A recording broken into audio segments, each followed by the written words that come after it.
All right, I think we will get into our webinar. Hello, and welcome to Echelon Decodes. We're glad you could make it here this evening. We're talking to Lee Buchheit, who is based in New York, and I will surely introduce Lee to you. But before we do, a few notes. We are running this webinar on Webinar Jam. I'm sure it's a platform that's as new to you as it is to us. It's the first time we are using it. We've done plenty of testing. I think this should work out quite well.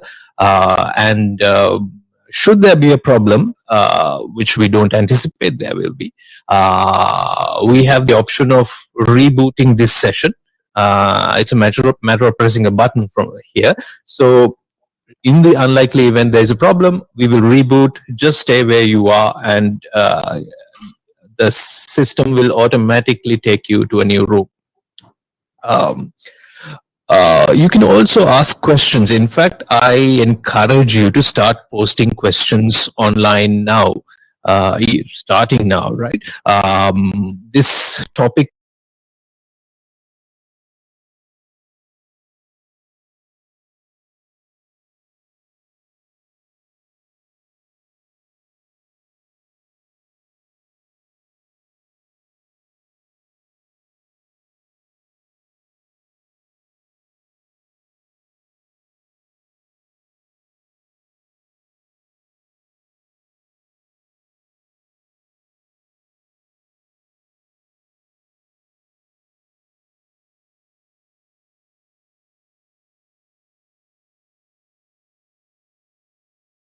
to be a leading expert in the field. He has worked on sovereign debt restructuring in many emerging markets, including notably Argentina, Greece, Venezuela. I think Lee's still working with the exiled government of Venezuela. His experience in this area, I think, extends to 40 years or so. And as we get started, I will ask Lee a little bit about his experience in this area so that we all have a understanding about the context that Lee can bring to us and where that context is coming from. Sri Lanka's sovereign debt has been piling up. Particularly interesting to us, or particularly relevant to this conversation, is Sri Lanka's foreign currency debt. And there are several sources from which Sri Lanka has been borrowing over the years, and its foreign currency debt initially came from multilateral lenders. I mean, we are all familiar with the World Bank, with the Asian Development Bank. I think these official, so-called official sources can include something like the International Monetary Fund also, to which we have been to at least on 16 different occasions in the past. Sri Lanka also has bilateral debt, and I'm referring here again to foreign currency denominated debt. Japan has been a lender to Sri Lanka for the longest time. Besides Japan, India, China, and several other countries have lent to Sri Lanka bilaterally. But about 20 or 30 years ago, Sri Lanka started tapping international financial markets. It did so starting with syndicated loans from consortia of banks. That may have started maybe 25, 30 years ago. And maybe 15 years ago, it started issuing international bonds. We call these international sovereign bonds or ISBs. Currently, Sri Lanka has a outstanding international sovereign bond stock of about $10 billion. It has bilateral loans outstanding of about a total of $6.24 billion and multilateral debt of about $8.5 billion. So you can see that our sovereign bonds are a fairly large portion of our debt. And sovereign bonds are just one component of the financial markets debt that Sri Lanka has. Financial markets debt, which include the sovereign bonds, are about $17 billion. So just before, or as the COVID pandemic struck, Sri Lanka saw several notch downgrades in its credit rating, and essentially the country has been locked out of the international financial markets. And this has caused some trepidation. It has resulted in a discussion quite openly about Sri Lanka's challenges if it were to continue to service its foreign obligations, its dollar debt. What are the options that the country has?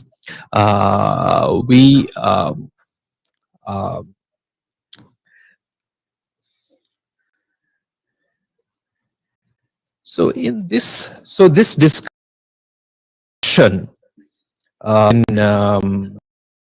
sort of discuss if Sri were to look at restructuring its external financing, if it indeed found that it cannot continue smoothly its external debt, what are the options open?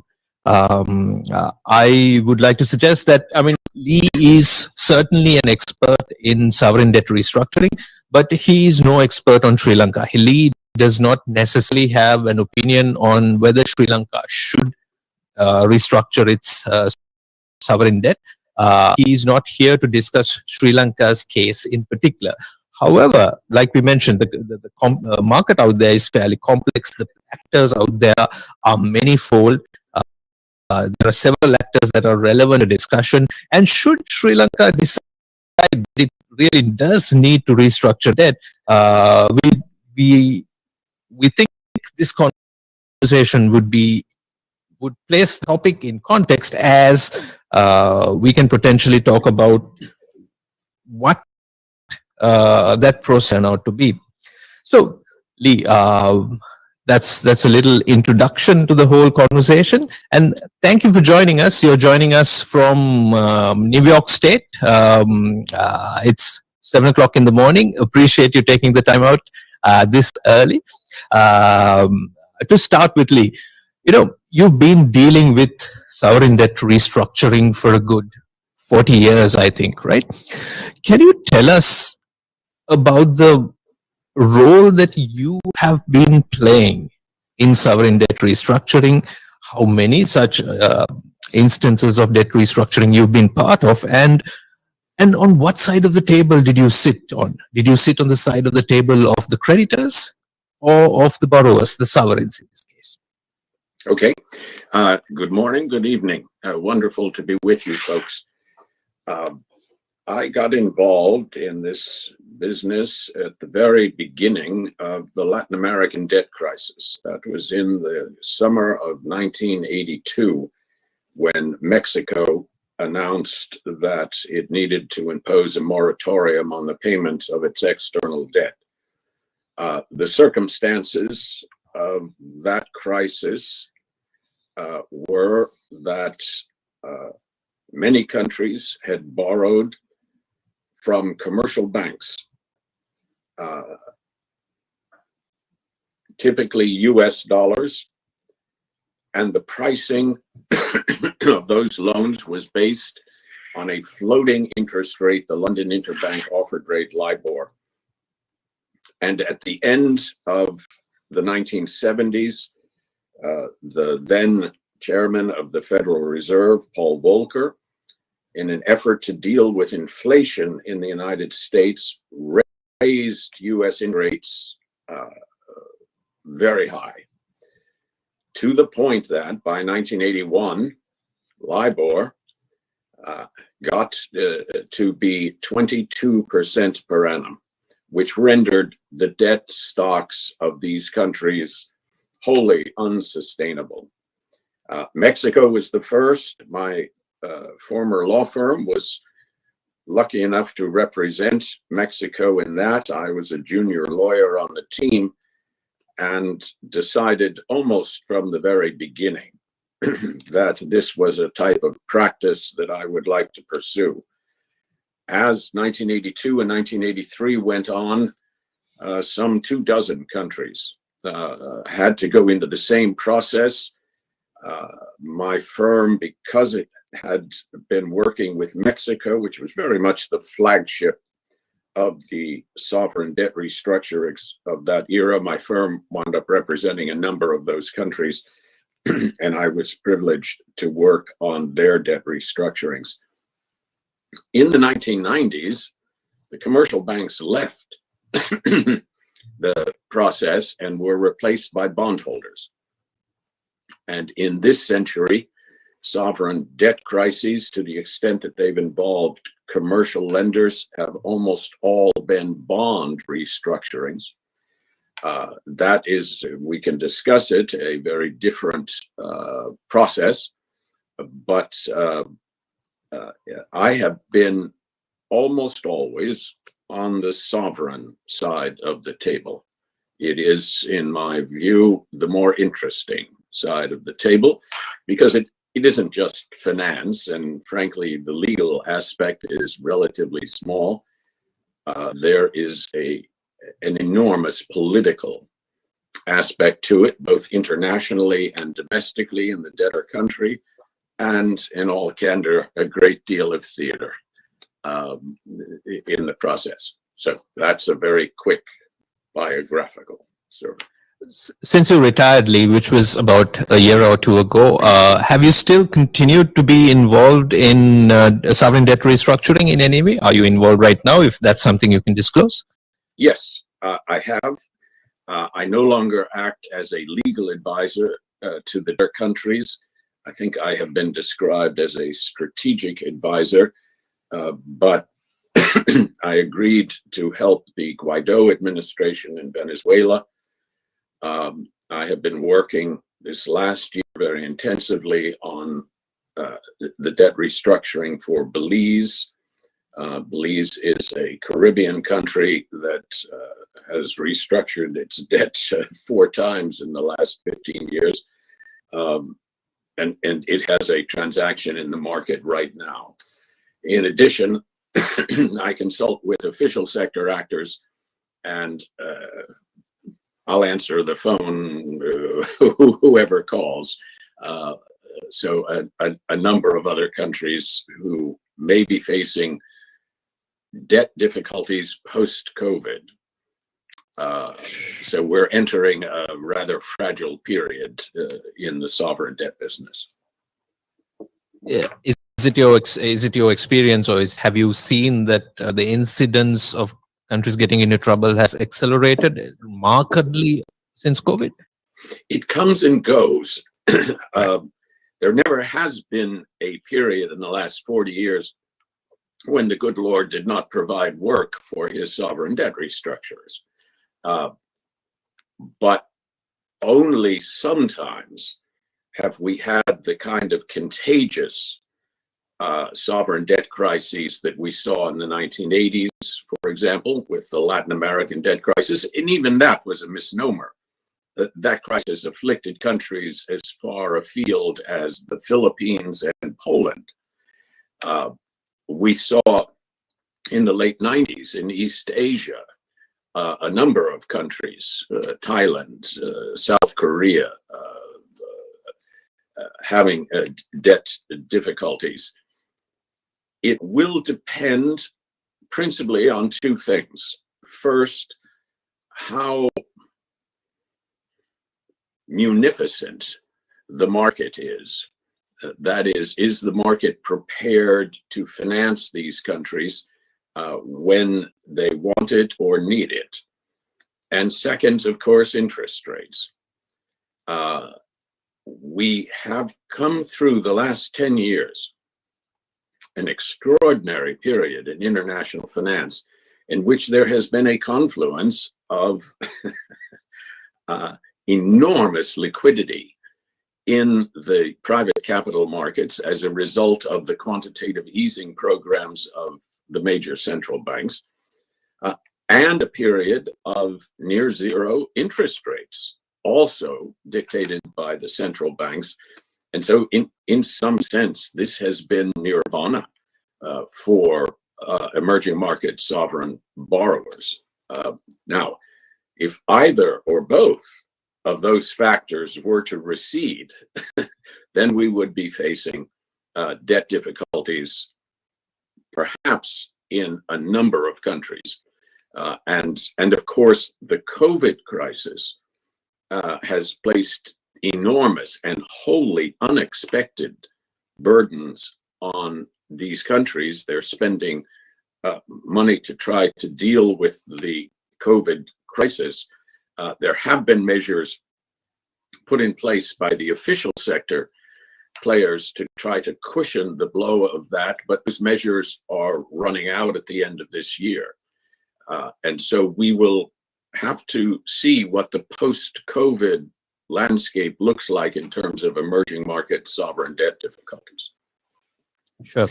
I mean, as I said at the outset, this conversation in large part is likely to look like a sovereign debt restructuring 101. You know, what does it mean? You know, what do we do? Right? At the outset, let me sort of, I mean, we've been interchangeably using, at least we in Sri Lanka have been using several terms in discussing sovereign debt restructuring. And those terms are, I mean, as the title of this presentation or webinar suggests, restructure is one word we use in terms of sovereign debt. We have come across this term, reprofile the debt.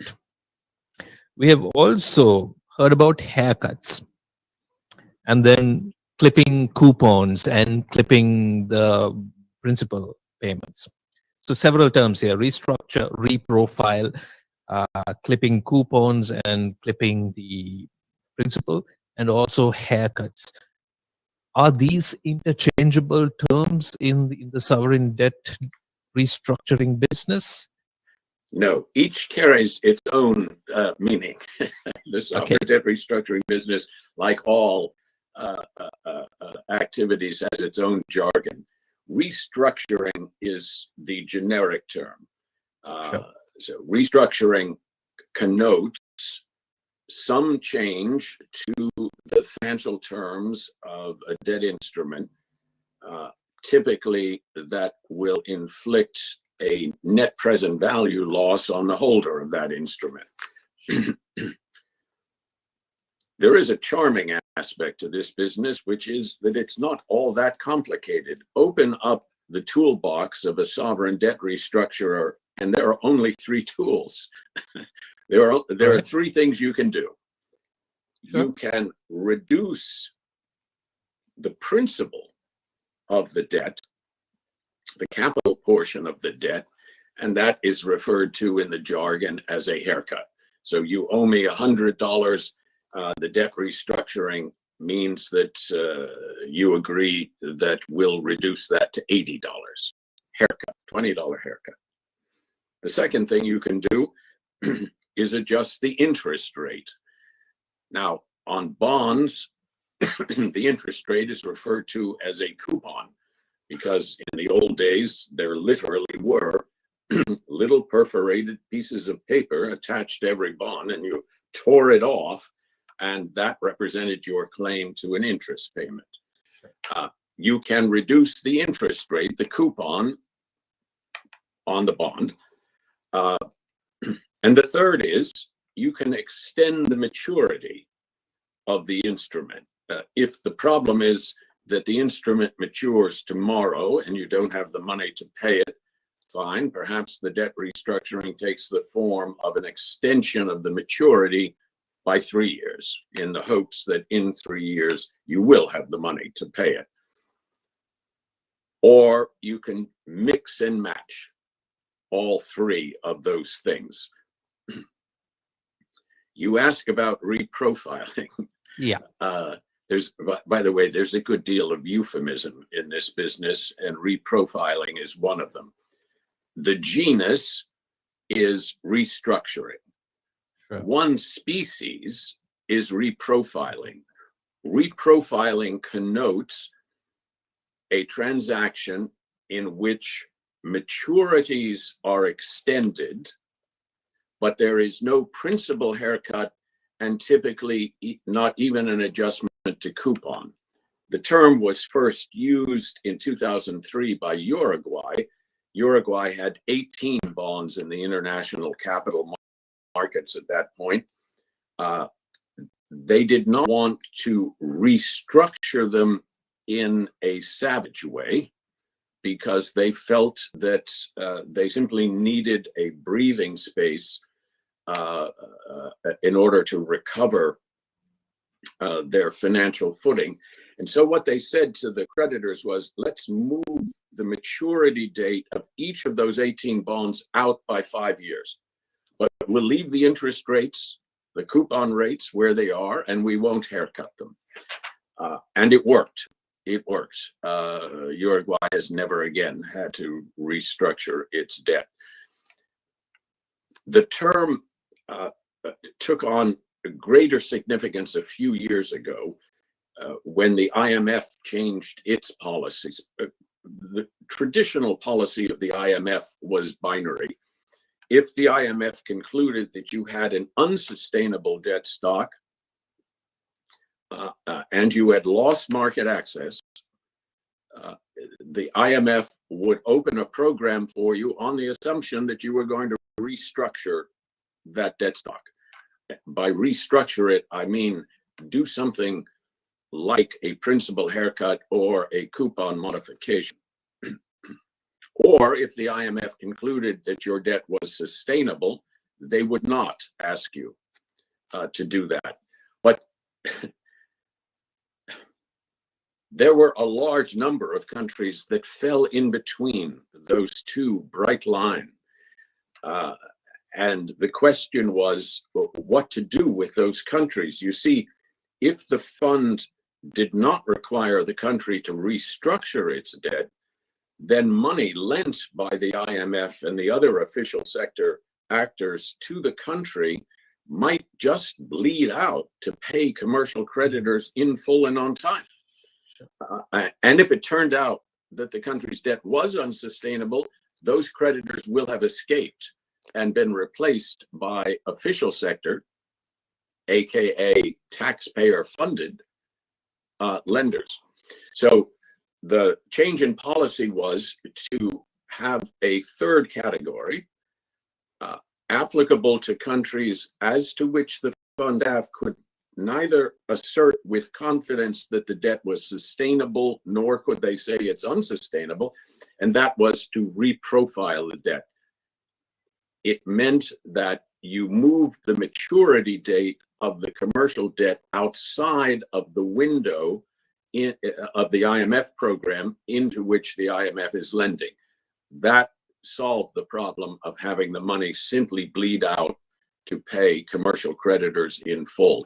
And in effect, it's a holding pattern, and you wait to see whether circumstances will render the debt stock sustainable or perhaps unsustainable. And if the latter, the commercial creditors are still exposed to the country because they have been reprofiled, pushed out. Sure, right. So, so we don't know where Sri Lanka would land, whether our debt is sustainable, is it unsustainable, or do we fall anywhere in between? Lee is certainly not expressing an opinion here, but let's explore something somewhat more basically at the outset. And it's about how countries get into this stage in the first place. Now, one can argue that a country cannot necessarily, or one can suggest that how could a country get into an unsustainable, how to accumulate an unsustainable amount of debt? Typically, if you are a business or an individual and you want to borrow from a bank, they'd want to see your cash flows, projected cash flows. They'd possibly want some collateral in return. Is it generally to suggest, is it true that, or is it so that out there in the global financial markets, somehow these principles that we're used to for companies and individuals are somewhat suspended? Yes, I expect they are. Look, in this century, no sovereign borrows money with the expectation, hey, you mean divert current resources from the budget in order to settle the liability. A sovereign in this century borrows in the sure and certain hope that when that bond, when that bond or loan matures, the sovereign will be able to go back into the market and borrow again to repay the maturing debt. And when that new bond matures, it'll do it again and again and again in perpetuity. It is fatuous to believe that the politicians in these countries are squirreling away the money to repay their existing indebtedness on the maturity date. They are all assuming it can be refinanced, to use the jargon. It can be paid back with the proceeds of a new borrowing when it happens. Now, that injects enormous fragility into the system. There are a variety of things that can happen that may prevent a country from being able to refinance its debt. The markets may turn arthritic and decide that they no longer wish to take the risk of lending to emerging market sovereigns. Interest rates can go up. The country's economy can suffer some kind of shock. A particular affliction of countries that are whose economy is based on a primary commodity export like oil or bauxite or copper. Something can go wrong elsewhere in the world.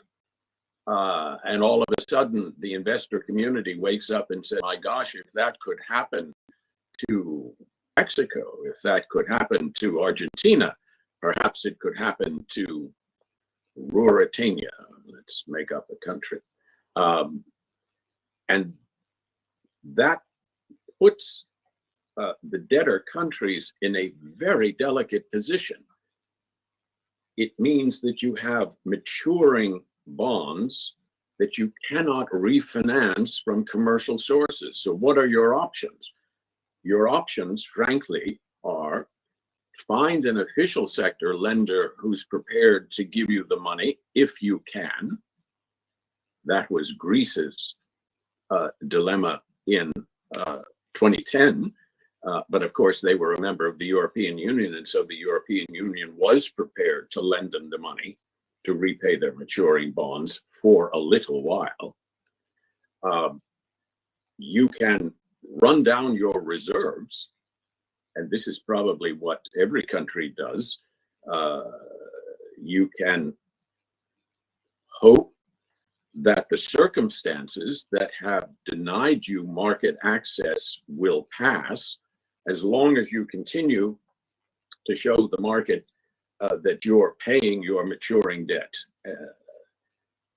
This often is a ruinous policy. Or the third option is you restructure your debt. You go to your existing creditors and say, folks, no one is prepared to lend us the money at a tolerable interest rate that would allow us to repay what we owe you. We don't have the reserves to continue to do this for more than a few weeks or a few months. And therefore, I'm afraid we're going to have to ask you to give us some form of debt relief. And we discussed what they are: principal haircut, coupon adjustment, maturity extension, probably some combination. And when you reach that point, then you're in the debt restructuring business. You talked about, three options, right? Principal haircut, maturity extension, coupon adjustment. And we also talk about sustainable debt, unsustainable debt, reprofiling. Do these three approaches fit the projected direction of debt, sustainable, unsustainable, reprofiling? Or do you always look for a mix? How do you negotiate this? How do you essentially figure out which mix to use for which situation when your debt sustainability isn't so clear in the first place? Yeah, it is always a bespoke process. It's going to differ depending on the nature of the debt stock, how much of it is bilateral, government to government, how much of it is commercial. If it's commercial, is it in the form of bonds or loans? What does the maturity profile look like? What are the causes of the difficulty? Probably in the garden variety case, the cause of a country's financial distress will be chronic fiscal mismanagement, probably. But there are certainly cases in which the cause of the distress is a wholly external factor. An earthquake, a hurricane, a tsunami, a pandemic, for which the country is blameless, but nonetheless is now facing a debt crisis. And the reaction of creditors will differ, of course, depending on their perception of the underlying cause.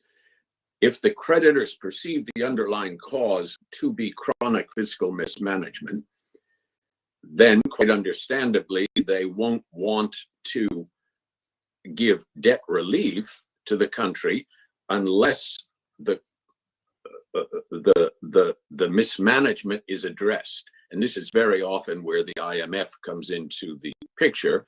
The IMF will typically prescribe or recommend to fiscal policies in order to put the country on a sounder footing. And commercial creditors often, not always, but often, will say, we want the debtor country to have the tutelage and monitoring of the IMF so that our debt relief is simply a bridge to a healthier Ruritania down the road. Sure. You referred to official sources. Can we define official sources? Yes, they come in two forms. One are the multilateral lenders. Your introductory remarks mentioned this. These will be the international financial institutions, the so-called Bretton Woods institutions, the International Monetary Fund, the World Bank, and then the regional development banks, Asian Development Bank, African Development Bank, and so forth. In addition, there is government to government lending. So you borrow money from China or France or Germany or the United States. Very often, those loans are extended by the creditor countries in order to support exports of goods or services from their own country. So Sure. if you want to buy a steam turbine from Siemens Electric in Germany, the German export credit agency may extend the credit that will permit that to happen. So those are the two. In debt restructuring terms, by convention, multilateral money is not restructured. The theory being that those institutions are in the business of lending money into distressed situations. The very moment that every right-thinking creditor is trying to get out, those institutions lend money into it. Bilateral debt, however, government-to-government debt, is perfectly restructurable and has been since 1956 for the OECD countries, restructured under the auspices of something called the Paris Club, an informal group of, I think, 20 or 21 countries now that restructure their debt to emerging market sovereign borrowers jointly so that there isn't a competition among them as to the terms on which the debt will be restructured. Okay, so just to go through Sri Lanka's outstanding debt, I mean, we've got those official creditors. We have ADB, we have International Development Assistance, which is World Bank lending, and several other sources. We've also got the bilateral sources. So when a country, into that mix, we also have Import-Export Bank credit, a lot of it from China, but from many other countries too.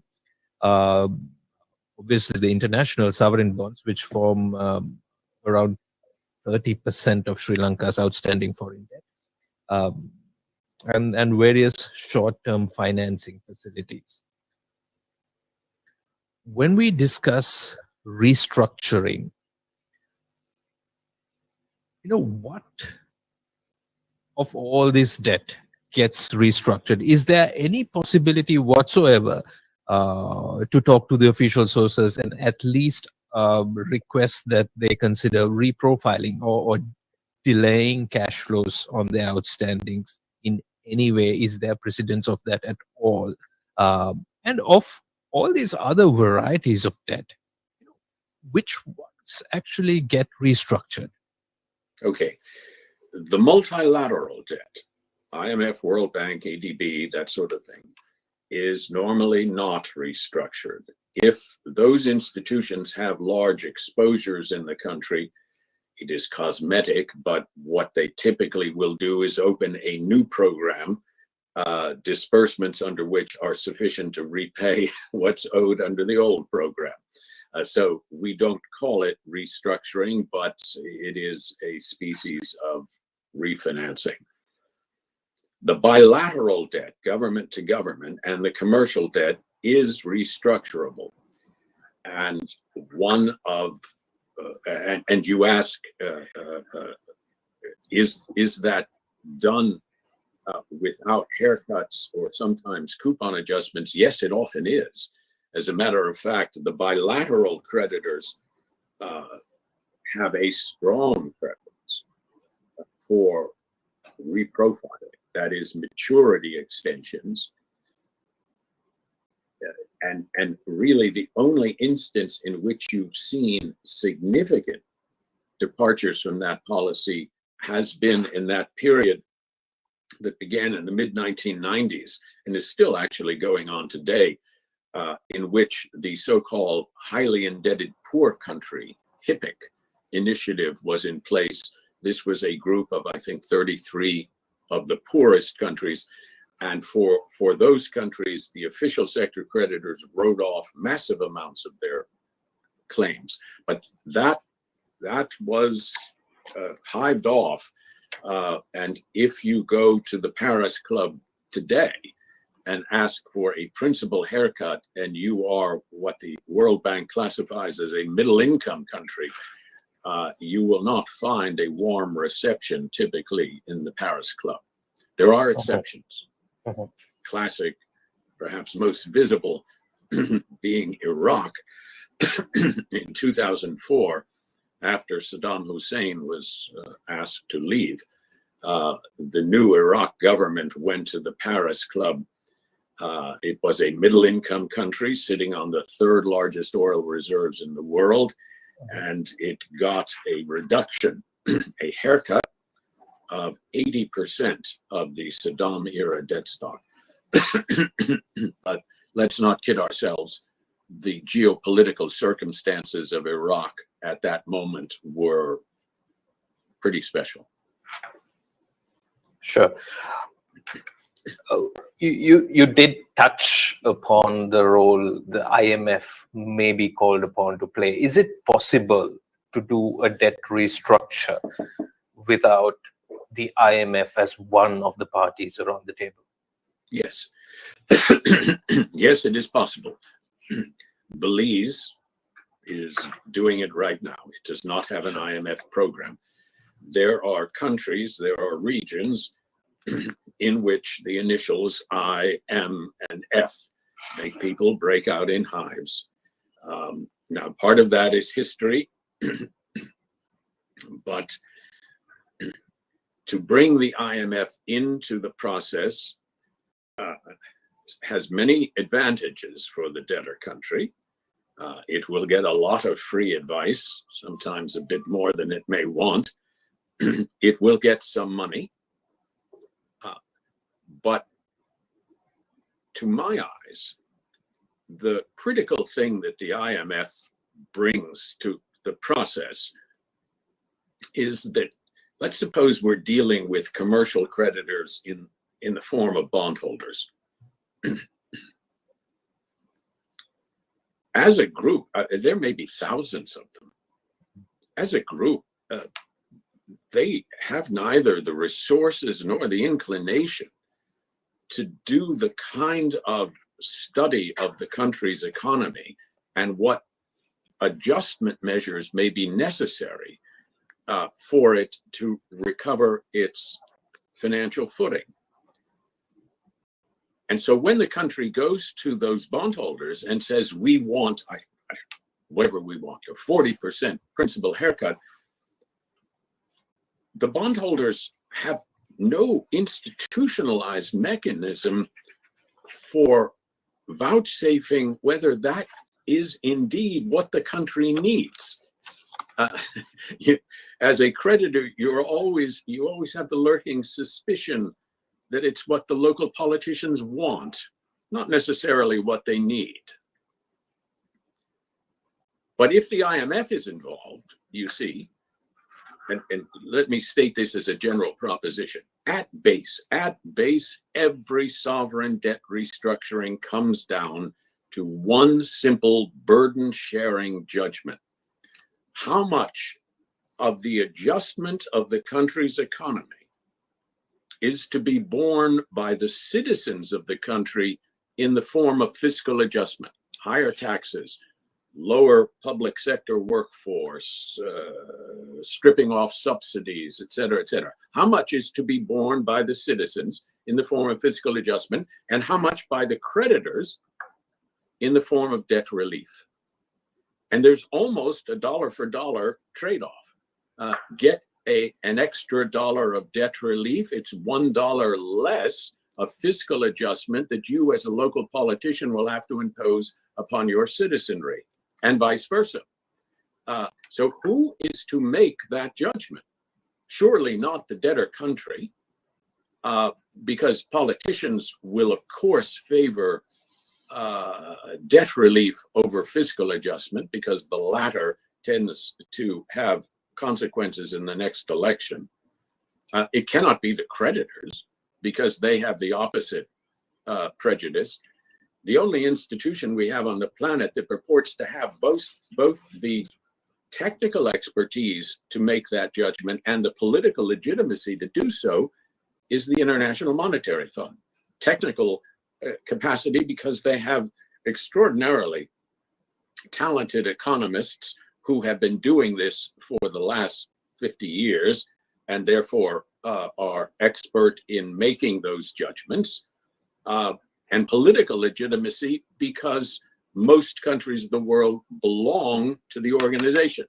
So it isn't that the Ruritanian politicians have to say to their citizens, oh, this group of foreigners are coming in and telling us to raise your taxes. They at least have the cover of saying an organization to which Ruritania belongs is coming in and offering these prescriptions. It's a little bit of cosmetics, but often found useful. And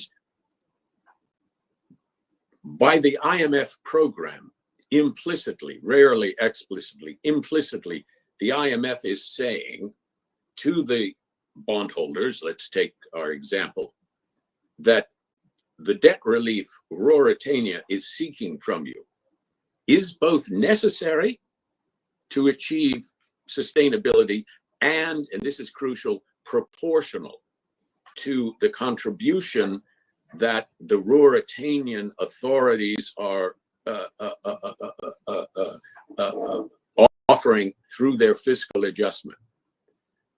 And that is the crucial thing that the commercial creditors will look for. Those are the benefits of having the IMF in. The downside is that they will prescribe or may prescribe fiscal adjustments that are politically unpopular in the debtor country. And that can cause some political problems in some countries. And the IMF will be the first to admit this, in the past, they have occasionally gotten this mix wrong. It is not a science. Sure. So it would be, or everything taken into consideration, it would be highly unusual if the IMF were not involved in a debt restructuring conversation. Sure. Who else besides the sovereign and let's assume the IMF? Who else are the actors that would sit around the table to discuss debt restructuring? Okay. This will depend on the geopolitical significance of the debtor country. Take a country with enormous geopolitical significance. Take Mexico. A 2,000-mile border with the United States means that Mexico is a matter of acute concern to the United States and always has been. Take Russia in the early or the mid-1990s. These are countries with great geopolitical significance, and therefore their partners will be interested in what's going on. Let's take something more recent, Greece, okay, in 2010. So Greece, a member of the European Monetary Union, found itself shut off from the markets, could not refinance its maturing bonds starting in the fall of 2009, and faced the prospect, perhaps, of having to leave the European Monetary Union. It would be a first. It would be a crack in the Eurozone that the prospect of which was unsettling to many of the European grandees of the day. And so Greece relied upon its geopolitical leverage in that context to get support from its official sector sponsors, both bilateral and multilateral. So it will depend. Take a country without a lot of geopolitical leverage, you will receive a degree of support from the IMF and maybe from your regional development bank, but otherwise you're given a pat on the back and told to go into your commercial debt negotiations and your Paris Club negotiations and do the best you can. But is it typical to also have, say, advisors, lawyers, people like yourselves around the table? Who are these actors? Who are these other crucial actors? Okay. Yeah, typically the country will be encouraged by the IMF to hire both legal and financial advisors, and they will have a role in the overall transaction. The extent of that role is very much up to the country. In some instances, the country will wish its advisors to be the principal spokespeople in conversations with creditors. In other countries, the officials themselves will want to do it, and the advisors will be kept in a wholly advisory role. So that can differ remarkably. On the other side of the table, in the 1980s and 90s, when commercial banks were the creditors, they quickly formed what they called bank advisory committees. The 12 or 14 largest lenders to the country would form a committee, and that committee would purport to represent the broader banking community. They would negotiate the terms of the restructuring, and then the committee would use its influence with the banking community to try to get them to go along with it. In the bond era, sometimes, not always, sometimes bondholders will form their own representative committees. It can be as few as 3, which was the case in Belize's pending restructuring. It can be much larger committee, and that committee will undertake to negotiate a deal with the creditor or the debtor country. When the deal is announced, the committee will say, we support it. We encourage all the rest of you to support it. And that's how it's done. And those committees will typically have their own legal advisors and sometimes their own financial advisors. So that is the dramatis personae. Let's take a modern negotiating room. You would expect to see creditor representatives of the investors sitting over there with bookended by legal advisors and financial advisors, and you would expect to see on the debtor side of the table something similar. Sure. And collective action clauses that are found in sovereign bond agreements are something that we would certainly like to discuss. And I suppose the formation of committees are governed by covenants in the bond agreements? Occasionally, but frankly, in a minority of cases. Sure. Collective action clauses are provisions in bonds that say that if a supermajority, typically 75% of the holders of that bond by value, agree to the terms of a restructuring, that decision binds any dissenting minority. This is how corporate insolvency statutes work, like Chapter 11 in this country. You get a supermajority, and very often 2/3 of the creditors to agree, and they bind the entire class of creditors. Those clauses had been used in English law bonds since the late 19th century, but not in New York law bonds. When Argentina defaulted on its debt in the very end of 2001, it had north of $80 billion of bond indebtedness, and that those bonds did not contain these clauses. What it meant was there was no institutionalized or contractual method for forcing individual bondholders to go along with the deal. Stated differently, there was a risk that so-called holdout creditors who for whatever reason said, I'm not going to accept the deal, could decline it and pursue their legal remedies. And that's, of course, exactly what happened against Argentina for the next 15 years.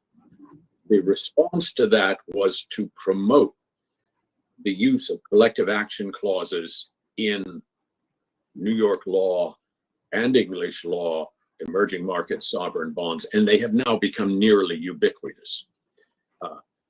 And they have improved over time. The latest iteration was in 2015, when a new version of a collective action clause was promulgated by the International Capital Markets Association and has now significantly caught on. Talk to us about the jurisdictions under which these international sovereign bonds are typically issued. You referred to New York law and English law. Can you tell us the history of this? How do bonds get issued in these jurisdictions? Yeah. The English law and New York law, two common law jurisdictions, probably account for 90% of the international, what you call international sovereign bonds that are issued by emerging market sovereigns. The reason is that the investor community is familiar with the law in those jurisdictions. The law has evolved over time to try to strike a balance of neutrality between the interests of debtors and creditors. Both jurisdictions covet their reputation as being neutral fora in which the judiciary will not be giving an advantage, say, to the home team creditor. And so simply it makes the sale of the bonds in their initial offering that much easier. And because they're common law jurisdictions, there is an enormous precedent for how disputes are resolved, and legal advisors can tell their clients, both on the debtor side and the creditor side, with a great deal of confidence, that this is how this provision in the contract would be interpreted, for example. Something that other legal regimes might not be able to do because it's left up to the individual judge. So probably 90% of them, of international sovereign bonds for emerging market countries, are issued under and choose the law of New York or England for this purpose. Sri Lanka, like possibly many other emerging market sovereigns, have several series of debt instruments that it's issued. It also has commercial credit of other types. When a country does get into a restructuring conversations, you talked about the several parameters that you can play around with. When you're around a table discussing this, do you discuss in terms of, let's assume, Mauritania? Does Mauritania then go and suggest, okay, these are the parameters, or let's assume there's one conversation and they decide collectively, these are the parameters we are going to change, and this will apply to all debt that is being restructured, that is not from an official source, essentially. How does that happen? How do you go about that? Okay, and this is one of the important threshold issues that a sovereign would have to face. First thing to understand is the creditor's logic. What a creditor wants above everything else is to talk its way out of a debt restructuring altogether. If they can say, extract your debt relief from some other type of creditor, get it from your banks, get it from your bilateral creditors, but don't try to extract it from me. That's the ideal. But if you can't talk your way out of a debt restructuring, and if, for example, bond indebtedness is a significant portion of the debt stock, there's no way to achieve debt relief without touching it, then your objective as a creditor is to try to get the universe of other creditors participating in the debt restructuring as wide as possible. Why? Because in the end, it's a zero-sum game. The IMF will say, Ruritania, this is the quantum of debt relief you need to extract. From whom you extract it, and on what terms and how you do it is up to you.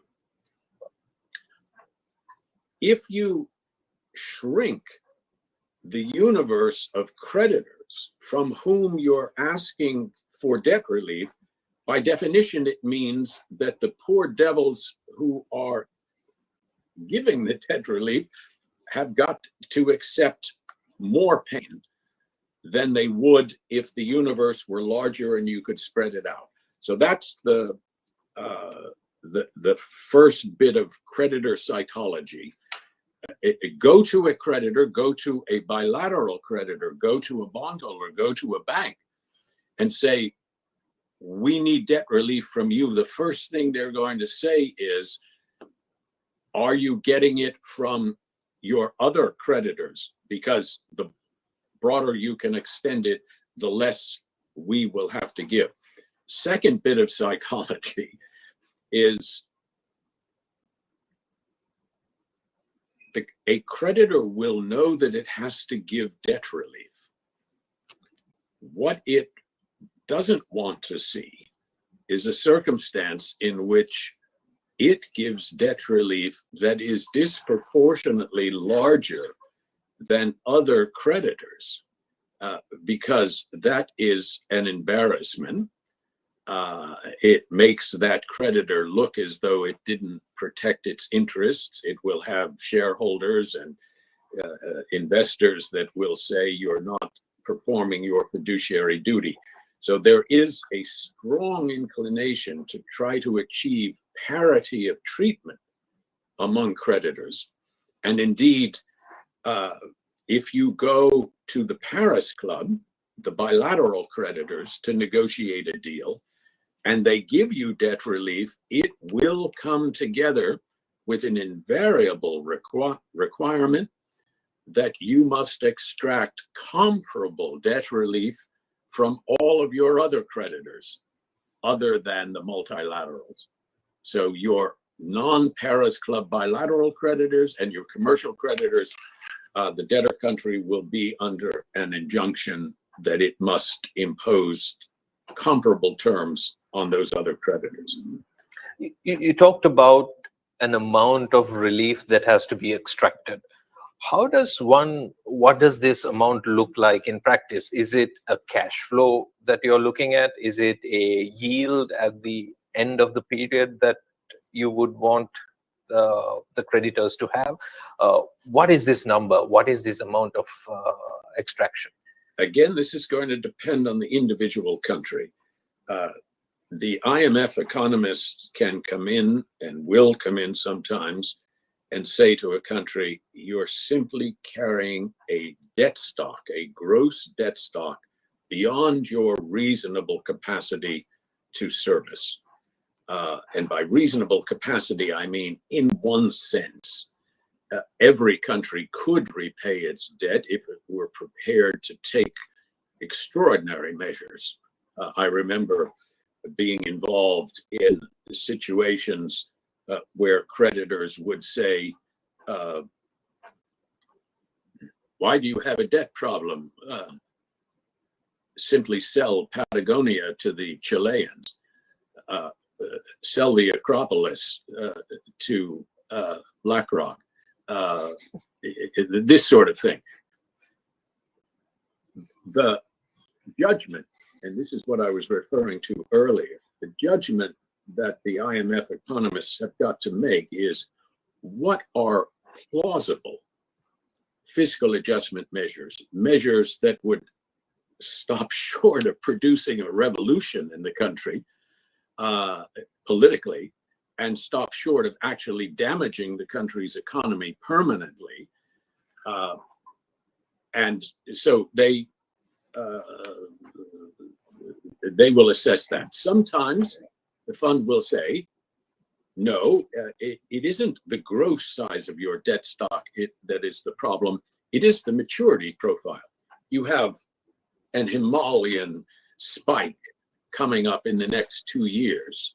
There is no way that you're going to be able to repay that unless you have complete market access.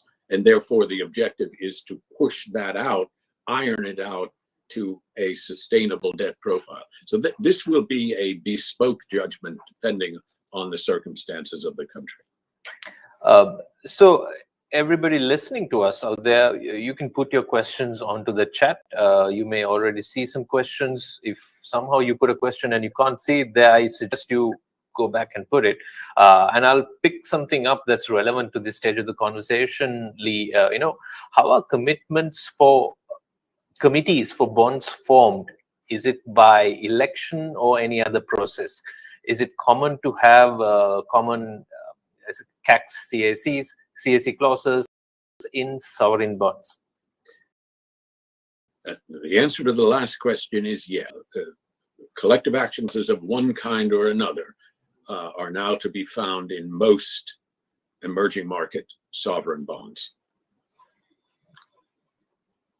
The committee issue is a particularly sensitive one. Belize, in the market with a transaction now, invited last spring the formation of a committee, simply because it is more efficient sometimes to negotiate with a committee than it is to try to deal with the universe of bondholders where there isn't a natural interlocutor on the other side of the table. They're not elected. They will sometimes appoint themselves. Theoretically, in the old days with the bank advisory committees, the committee was formed at the invitation of the debtor country, but that was largely a fiction. They formed themselves and then informed the debtor country, we are your creditors committee. And that is what one would normally expect in a modern bond restructuring. There is a possibility that there are fractures in the creditor universe which cause them to form multiple committees. Ecuador faced this last year, where it had two committees. One committee sued Ecuador. The other committee supported the deal. And that can be a particularly tricky situation. These committees, the bondholders will tell you that they are altogether a good thing. I am not wholly convinced of that. There have been many sovereign debt restructurings done efficiently and fairly without the use of a committee. As long as the bondholder, as long as the sovereign debtor is prepared to consult with its creditor universe to get a sense of their perception of the situation and what an appropriate level of debt relief is needed.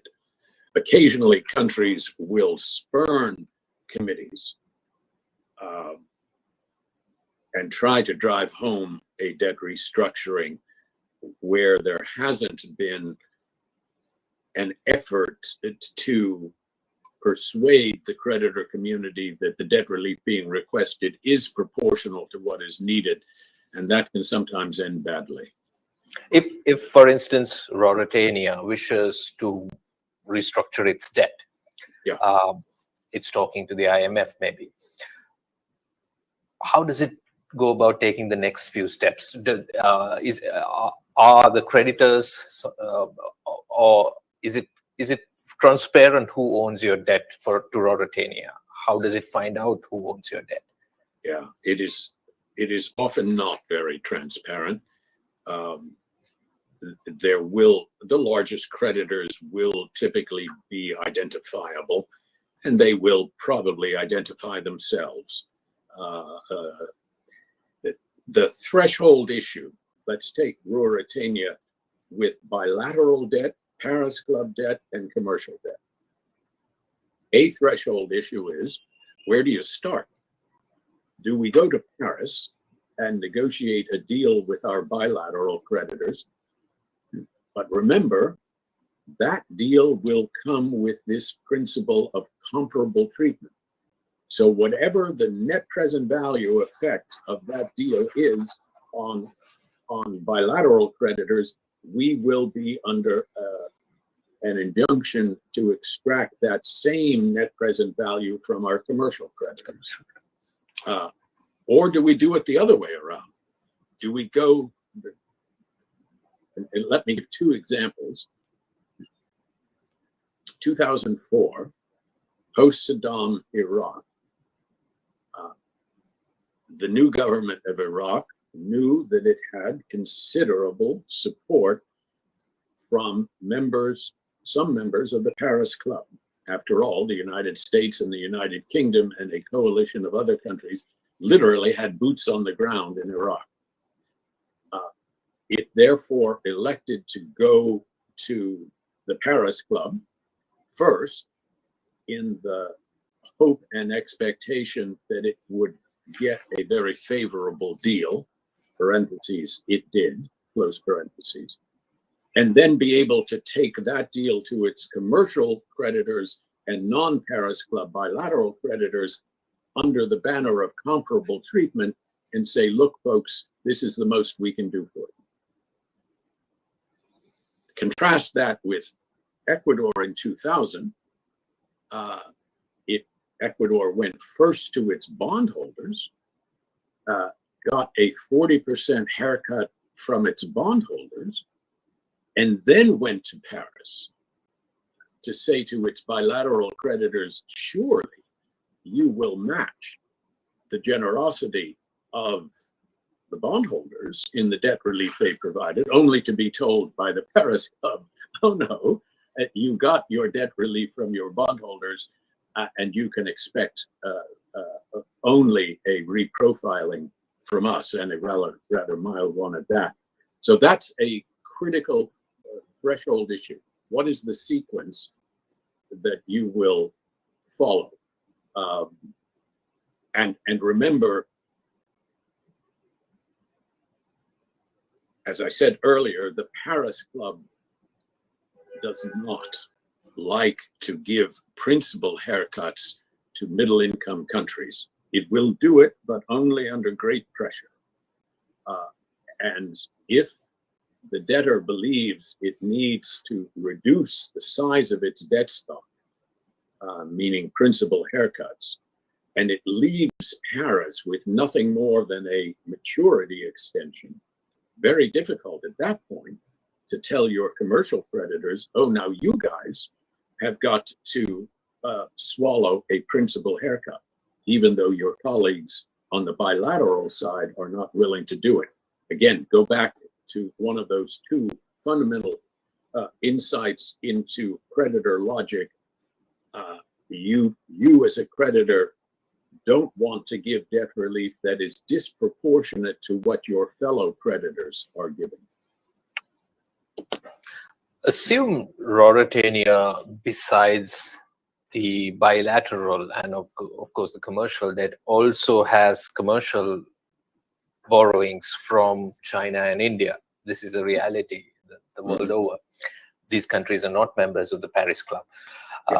This can potentially complicate things. How would you suggest then Ruritania approach that? You know, this is a three-dimensional negotiation.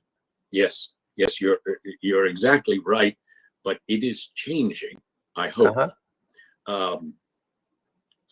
Last November, the G20 announced something that they called the Common Framework. This would be a process open to the poorest countries, the 73 poorest countries. But for the first time, it said that G20 countries, including China and India, would renegotiate their debts to Common Framework countries jointly together with the old Paris Club. So in a sense, it was Paris Club plus China, India, and South Africa. And there are 3 countries that are in the process of negotiating those agreements. This was viewed, I think rightly, as a very significant step, because for the last 15 years or so, as China has become the largest bilateral creditor on the planet, it was not, as you point out, a full member of the Paris Club. It observes at the Paris Club, but is not a member. And therefore, you had a world in which there might be a Paris Club restructuring. Then there would have to be a bilateral non-Paris Club restructuring, and then a commercial restructuring.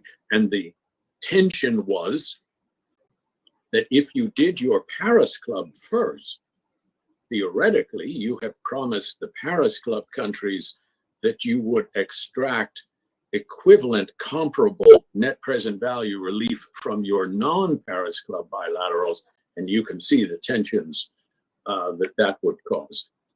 I hope that the Common Framework portends an integration of China and India and some of the other large non-Paris Club bilateral creditors into the process, so that that is coordinated better than it has been.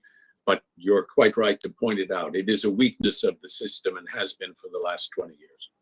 There's a question here, and this possibly brings in the 4th dimension to potentially Ruritania's case. And that is Ruritanian development bonds, or Sri Lankan development bonds, are an instrument issued in US dollars, but issued under Sri Lankan law.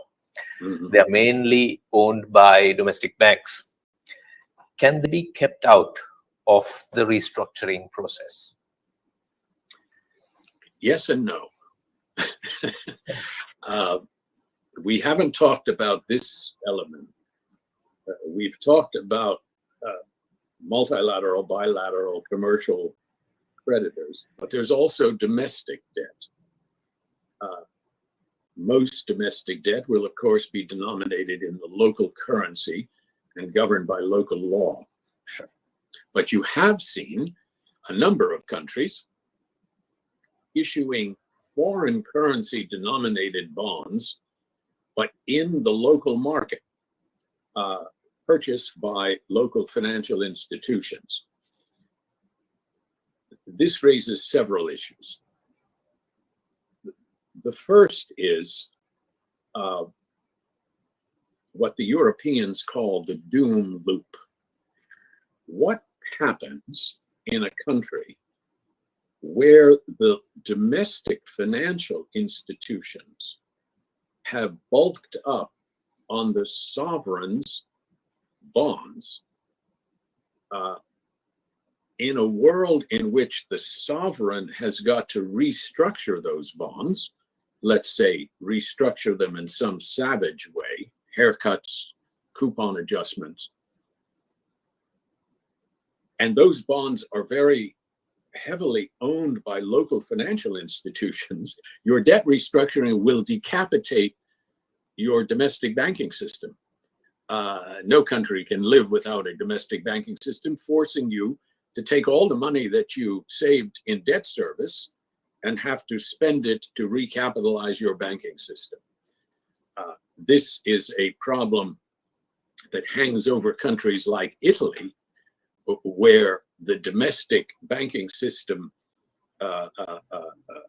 is very heavily exposed to Italian government bonds, and would, in a scenario in which Italy had to restructure its debt, limit, I think, the tools that a debt restructurer could use, because you simply could not capitate your domestic banking system.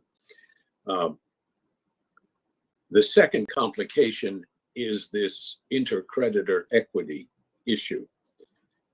If I'm a foreign bondholder of Ruritania, and Ruritania has issued foreign currency denominated bonds domestically, I am going to say, now wait a minute, I don't want to be asked to give more debt relief than those guys are going to be asked to give. Ruritania will sputter in response, but there are local banks. And the foreign creditor will say, you should have thought of that, son, before you stuffed them full of this paper. The other way, of course, that a country can deal with that problem is to say, no, the debt restructuring terms will be universally applied, but we recognize that we may need to recapitalize some banks, or, as Cyprus did in 2013, have a complete overhaul of the local banking system. Some banks going out of business, others having to suffer a degree of loss, their equity holders, and so forth. So there are other ways of dealing with the problem. But as a legal matter, the fact that those FX denominated but locally issued bonds are governed by local law gives the government probably more leverage over them, because they are governed by local law. And if the local legislature passes a law, as the Greek parliament did in 2012, affecting local law governed instruments, it is likely that that will be upheld in foreign courts. There may be issues, constitutional and otherwise, with it, but Greece did it, Barbados did it, in order to facilitate their debt restructurings. But that is a complicated factor. My guess is the decision would be to say all of those bonds get the same treatment, but if that so impairs the balance sheet of an individual financial institution in the debtor country, that there'll be some measure to recapitalize it. As there was in Greece. A portion of what Greece borrowed from the IMF and the EU was hived off to recapitalize Greek banks, and Greek banks held about 30% of the overall debt stock, and they had to suffer the same deal that everyone else did. That would essentially mean that shareholders of these banks would see a write down in their value because the government would take a stake in the bank. Is that how it works? Is that how it worked in Greece? Yes, I think it did, actually. There was a government agency set up, but it was 10 years ago, and I'm not sure all that certain. But yes, that discussion will happen. Should given that its banks could go into crisis, should Ruritania first pass legislation locally that would shield its local banks in some way from being restructured, the locally issued foreign currency debt being restructured before it approaches the Paris Club and the commercial creditors? Will they be caught out if they do that? What's the sequence ideally you think that Ruritania can potentially use? I probably would not advise them to do that.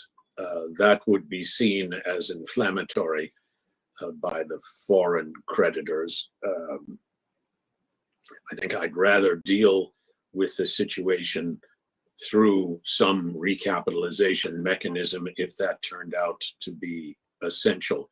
Argentina did something like this when it approached its debt restructuring in the early part of this century.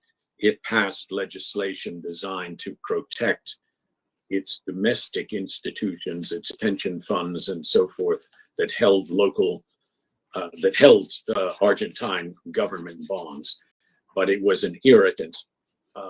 And I would have to be persuaded that that was a sensible thing to do.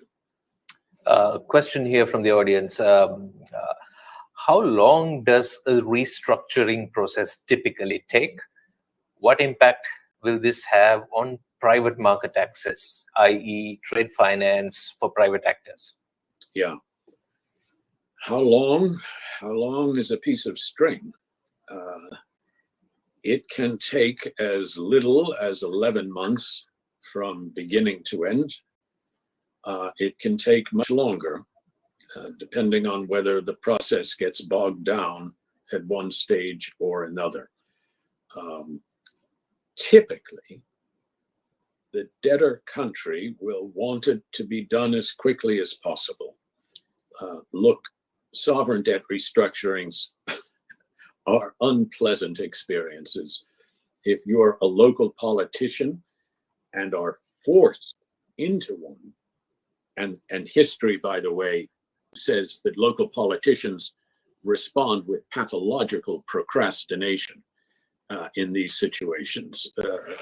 Politicians would much prefer that the disagreeable task of restructuring the country's debt falls on the next administration, not on theirs. But if you're forced into it, typically you want it to be done as quickly as possible, so that the memory of the pain of the debt restructuring and its associated fiscal adjustment is as distant from the next election as it can be in a temporal sense. Will it affect the private sector? Yes, certainly. Normally, the markets will see a sovereign ceiling in terms of the credit rating of private sector borrowers in the debtor country, that whatever the credit rating is of the sovereign, that gets reflected in the credit rating of private sector companies, unless they have a steady, reliable stream of foreign currency earnings offshore that they could use to service their external obligation. And even then, you see, the sovereign power is such that a species of capital controls could require local enterprises that have foreign currency earnings to repatriate those earnings and sell them up to the central bank. That type of capital control was used in Iceland, for example, after the financial crisis in 2008. So for so long as the sovereign is trapped in a debt restructuring, it is likely to make it more difficult, maybe impossible, for private sector enterprises to be tapping the international markets. And therefore, they too will wish the process to be completed as quickly as possible. So if Rototanian banks, let's assume, had borrowings from the global capital markets, and the country got into debt restructuring, they would not to repay that borrowing with fresh borrowing until a restructuring deal has been completed by Rototania. Yeah, I think I'd use the word may not be able to do so. This has been a problem in a number of countries where the domestic financial institutions had their own lines of credit and were not able to renew those lines of credit from the foreign lenders. And a variety of techniques were used in the 1980s and 90s to try to assist local banks in that process.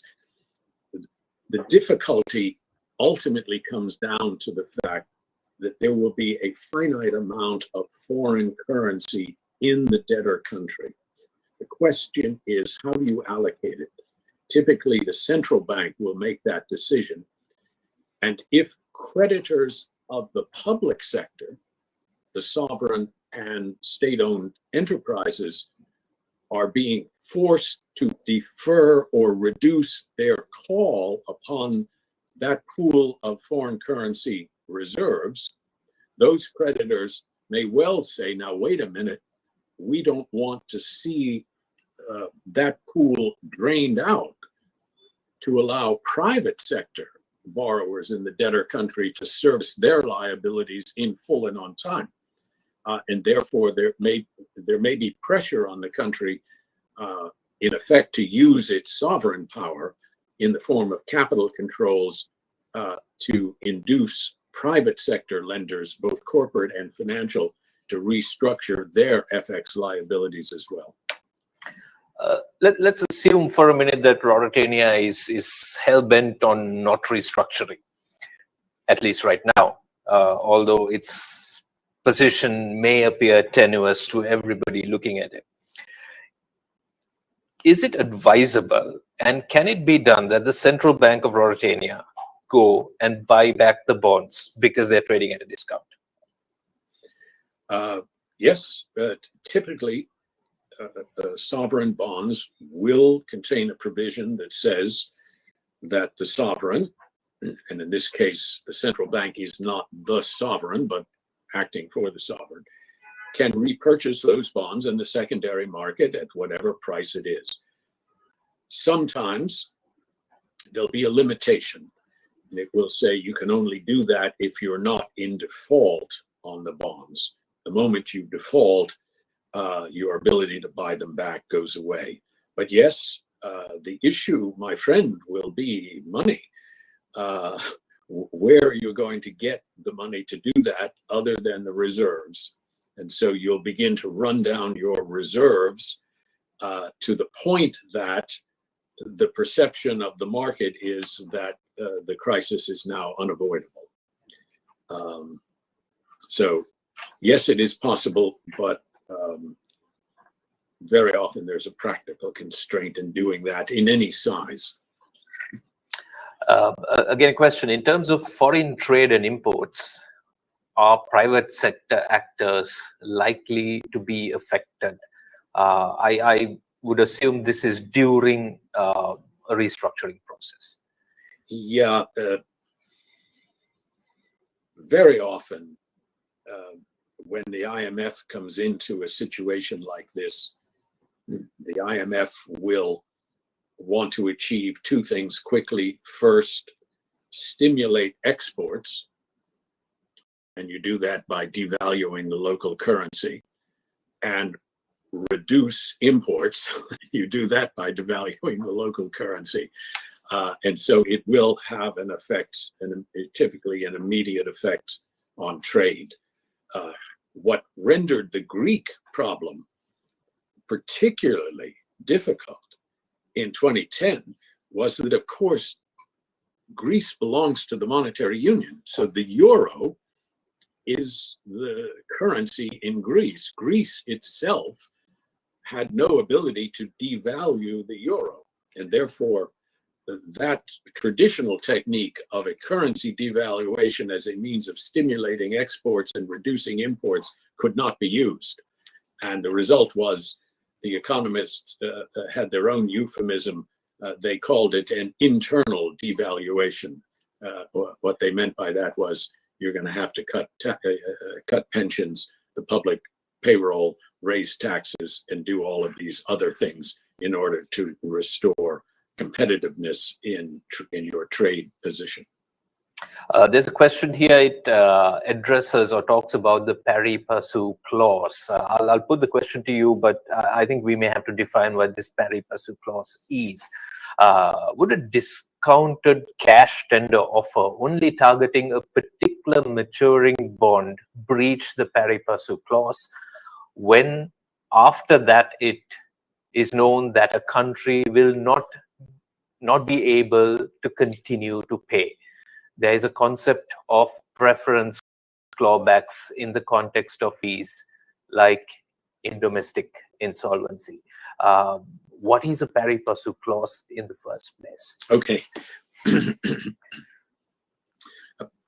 Pari passu clause. Pari passu is Latin for in equal step. It is a one-line clause in a cross-border debt instrument which says this instrument ranks, important word, ranks and will rank pari passu equally with the issuer's other debt instruments. The clause entered cross-border documentation in the late 70s when commercial banks realized that there were some countries, not a lot, but a few, that had laws that permitted a debtor to go to a particular notary, pay a fee, and get a debt instrument stamped. And the result of that was that as a matter of law, that instrument ranked senior to any other debt instruments that the issuer had. Now, that's something not possible under US or English law. It's an involuntary subordination of an existing creditor, but it is possible in some countries. So the pari passu clause was meant to prevent that from happening. In effect, involuntarily subordinating someone.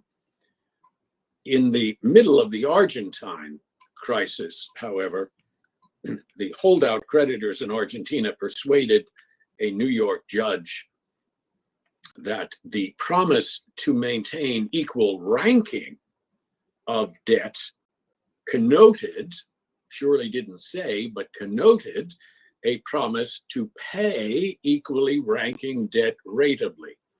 So if you and I are both creditors of Ruritania and Ruritania wants to pay you, the argument was they also have to pay me ratably. That was a fallacy. It was never meant to that.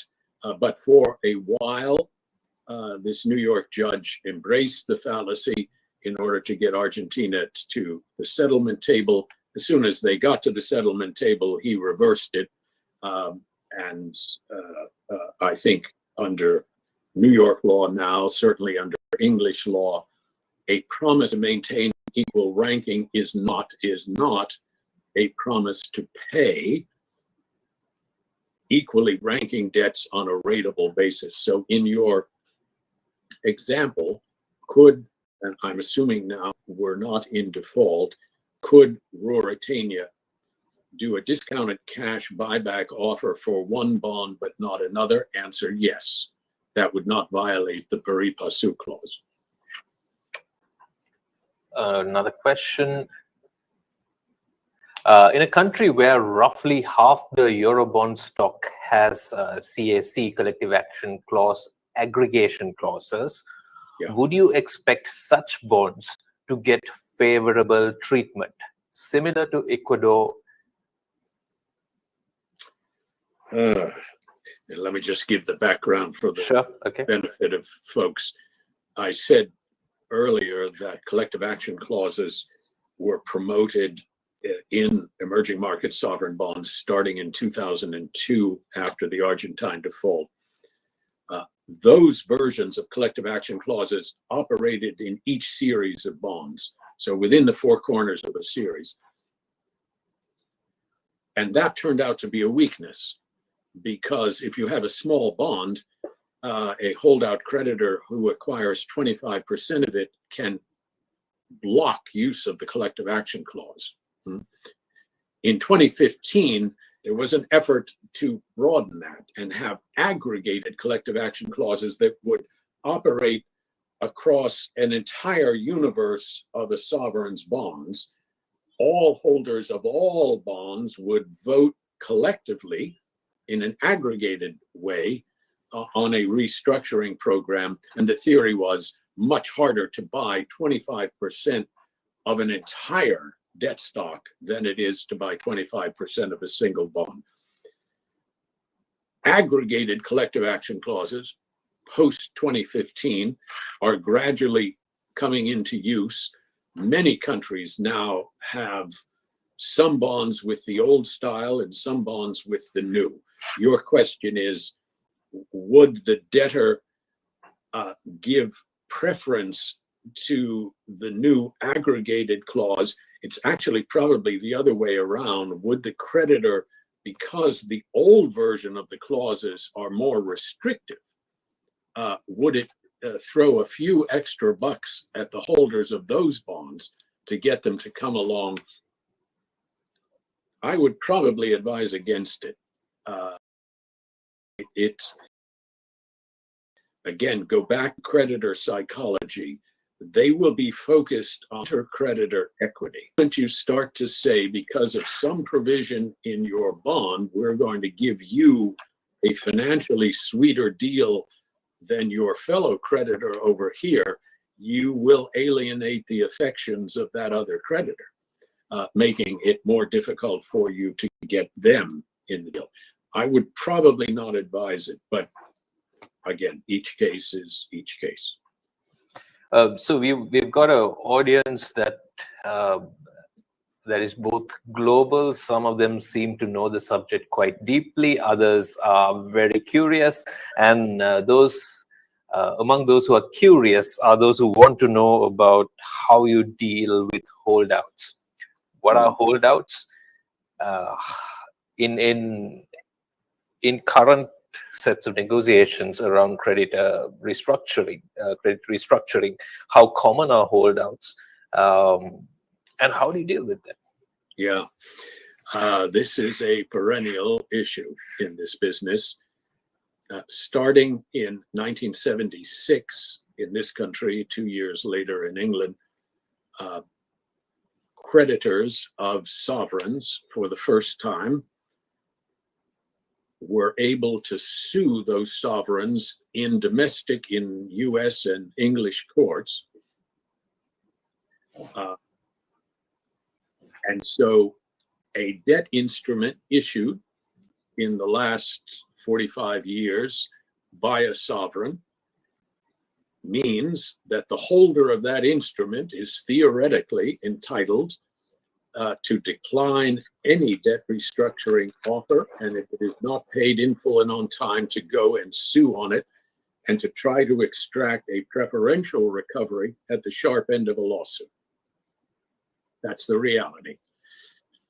It wasn't a problem much in the 80s and early 90s because the commercial banks were the universe of creditors, and commercial banks either responded to peer pressure. So other bankers would say to them, well, you're breaking ranks with us. And when that failed, they got a phone call from their regulators that said, we expect you to go along with Ruritania's debt restructuring. But when the banks left in the late 90s and were replaced by bondholders, you're talking about thousands of individual bondholders, every one of which is holding a piece of paper that is legal, valid, binding, and enforceable in a New York or English court.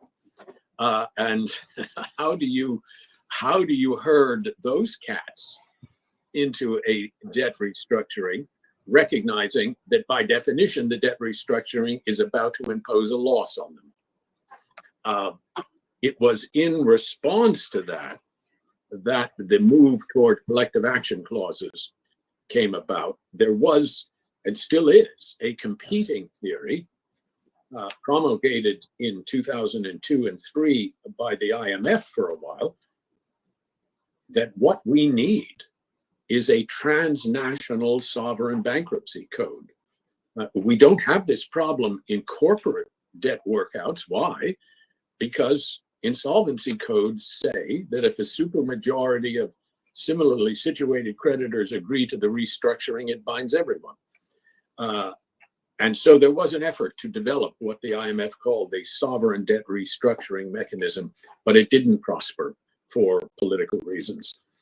The alternative was the use of collective action clauses, but as I mentioned a moment ago, they have their limitations too.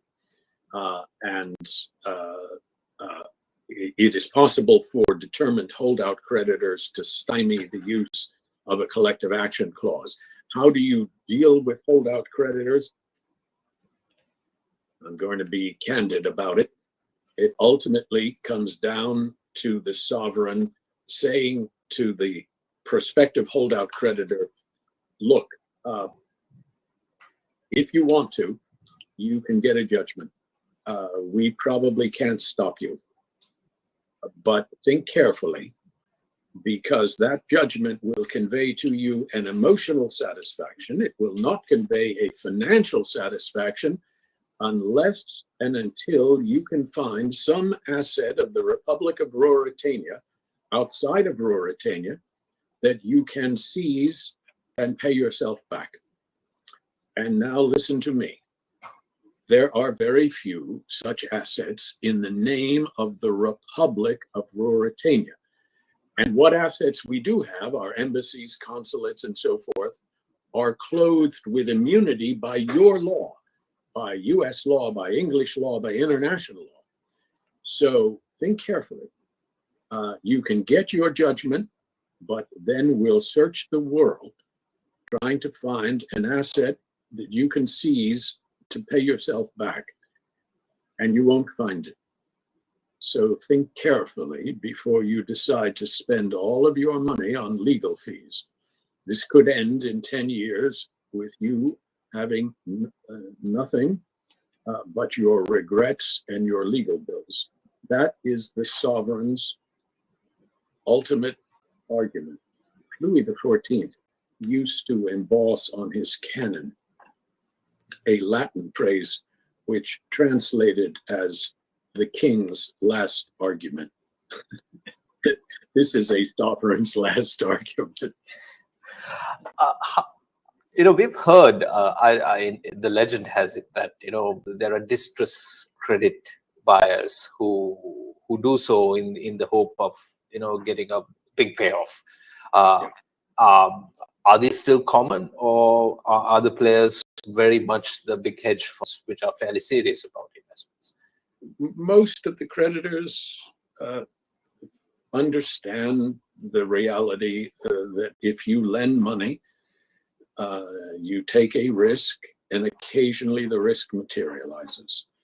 Most institutional investors will expect the sovereign to behave maturely and responsibly, not to try to use a debt crisis as a tool for stirring up domestic political popularity.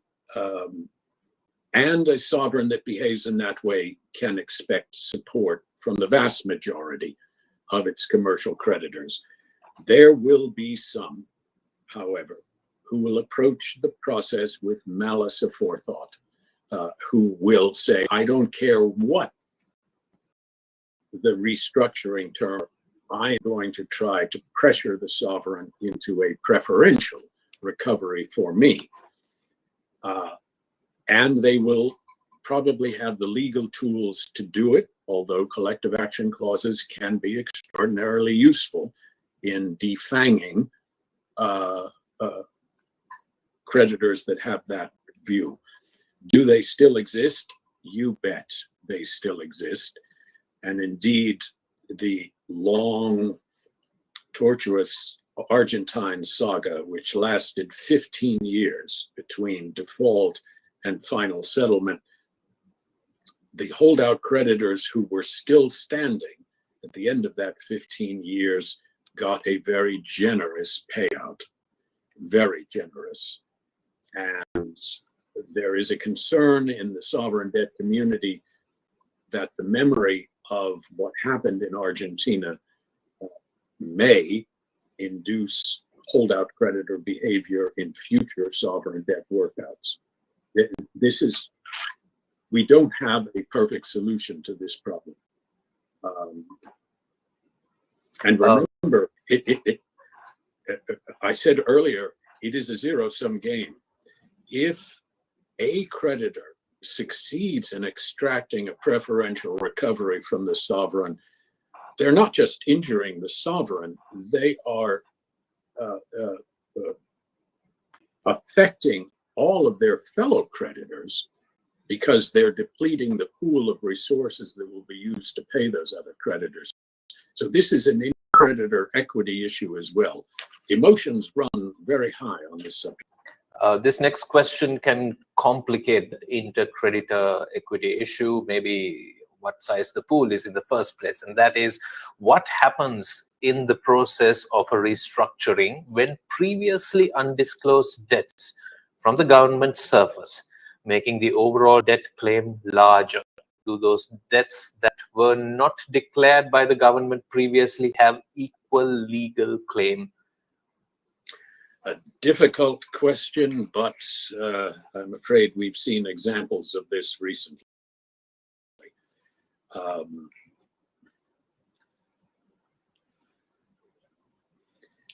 As a legal matter, those undisclosed remain debts of the government. The fact that they were undisclosed often, however, suggests there was an element of corruption or impropriety in their incurrence, and that may give the debtor government a basis on which to challenge the enforceability of those claims. That is going on right now in English courts with an African country.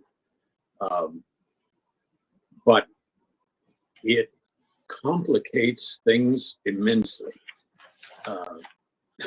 It has always been my view that you never lie to your physician, to your lawyer, or to your IMF mission chief, and also your bartender. Those are the four individuals on the planet you should not lie to.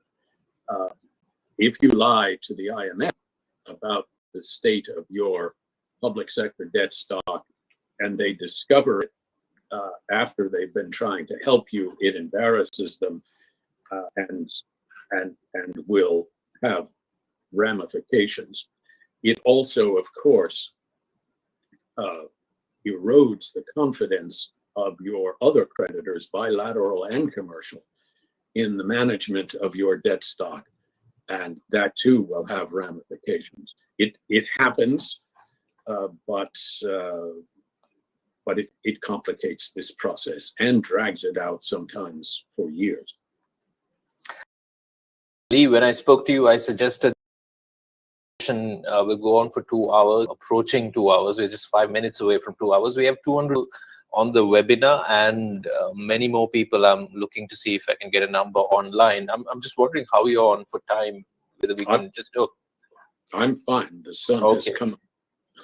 Morning in Ruritania. Yeah. It's 6:30 p.m. here, so let's see how many other questions we can get in here.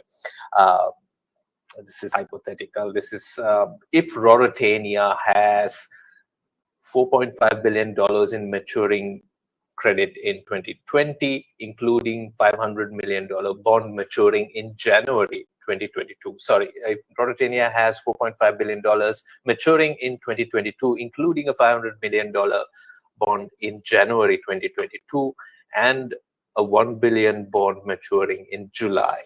So that's $1.5 billion with reserves of $3.5 billion. At what point should it start speaking to creditors? Well, I think I would certainly start speaking to the IMF. I said earlier that the politicians typically react with pathological procrastination in the face of these problems. They will sincerely wish it to go away. The IMF even has a term for it. They call it a gamble for redemption. The hope is that between now and the date that the bond matures, oil will be discovered under the presidential palace and everything will be okay.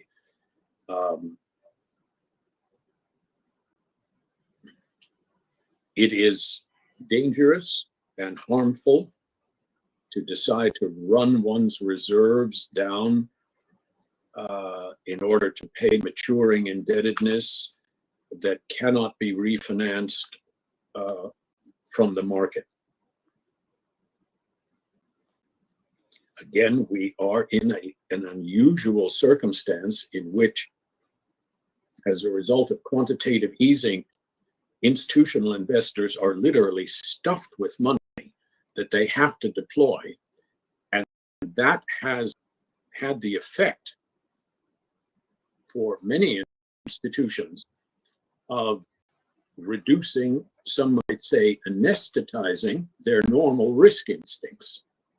And therefore, countries, sovereigns across the globe in the last 10 years have been able to borrow in circumstances and at interest rates that any sober historian of this process would say are wildly incommensurate with the underlying risk. But nonetheless, they've been able to do it. And I suspect there will be close study of whether it is possible to refinance maturing debt. The coupon may be higher than one would like, but you know, again, politicians in these circumstances evidence a profound belief in the efficacy of prayer. The danger is that you find yourself in a debt spiral, that you refinance at an interest rate that is insupportable, and the market perceives it, and the market then wants higher interest rates for any subsequent borrowing, and at some point they'll shut off entirely. Greece, in the fall and spring of 2009-10, was in exactly that position. North of 300 billion euros of maturing bonds and no ability to refinance them in the market. If you can, you can try to jolly your official sector supporters into lending you the money to continue that, but that is if you don't have an enormous amount of geopolitical influence, that is probably not going to happen. Here's a related question. Why do countries procrastinate about debt restructuring? Is it misplaced sense of vanity? Is it cultural? You know, you've been dealing with sovereigns of all hues. What have you learned? It is partly cultural. There are countries and areas of the world that regard a sovereign debt crisis as dishonorable. I have a vivid recollection of 1997 in South Korea. They had put up buckets on street corners, and people would come by and take off their gold wedding rings and throw them into the bucket in order to try to help the government avoid the dishonor of a debt restructuring. There are other parts of the world where restructuring the money lent by gringos is nearly as popular as soccer. And there is no particular shame attached to the exercise. You ask, why do politicians delay? Look, most politicians know that the politicians who lead a country into a sovereign debt restructuring are rarely the ones who take them out of it. It is an inherently disagreeable process. It will almost assuredly involve fiscal adjustment measures that are politically unpopular. No politician wants to do that. I remember I was called once to see a finance minister. We had a chat, and they had not defaulted.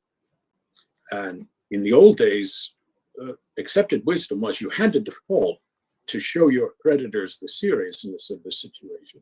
Modern theory is exactly the opposite. Modern theory recommends what's called preemptive debt restructurings. Restructure before you default, because once you default, things get a lot more complicated. Lawsuits begin. So I had this conversation with this minister, and I ended it. I said, "Sir, let me commend you that you are dealing with this problem in advance of it becoming a howling crisis, forcing you to default." He said, "Son," he said, "don't you think if I could hand this bag of garbage," garbage was not the word he used, "to the next administration, I would do it?" He said, "but unfortunately, we don't have an election for another 8 months, and we don't have the money to last 8 months." And I said, "I understand, Minister." But look, there's something in the DNA of the political flesh that wants these disagreeable things to happen to your successor, not to you. During a restructuring process, does the sovereign usually continue to service the debt, service interest? How does it work? Sometimes these are the so-called preemptive debt restructurings, where the sovereign does not default. Greece never defaulted. They came within 8 days of it, but they never defaulted. Uruguay, 2003, never defaulted. If it can be done, yes, that's probably desirable. The two things cutting against it are, first, this impression that creditors won't take seriously the situation and won't be prepared to entertain requests for deep debt relief for a country that is continuing to service its debt. And second, the time pressure in that scenario is wholly on the sovereign debtor, not on the creditors. You see, if you stopped paying and the creditors are missing coupons, the secondary market value of their bonds is declining. Every morning when they turn on their computers, they, to use Bill Clinton's phrase, feel your pain because the secondary market price has dropped. That said, if it can be done, probably all other things being equal, better to do it before a default. The default tends to build up accrued but unpaid interest. Creditors in a debt restructuring will always ask for that components to be paid in cash. So it's, if it can be done, probably better to do it before there's an outright default. And I think the longer term memory of the debt crisis is less indelibly stained if there hasn't been an actual default. You mentioned at the in the early part of this conversation that it typically takes at least 11 months for a debt workout. Mm-hmm. And if a country was so essentially a country has to plan at least a year in advance its cash flow if it doesn't want to end up in the situation that we just discussed, which is not being able to service its coupons or in fact make lump payments. Yeah, I mean, you can sketch it out. Presumably the first call is to the IMF. That'll produce an IMF mission a week or two later. They'll take some time to do their study. They will recommend a program. They'll do a debt sustainability analysis. Really only then can the country begin to ask for a meeting with Paris Club creditors and commence the commercial debt negotiation. Depending on what it is asking for in debt relief and how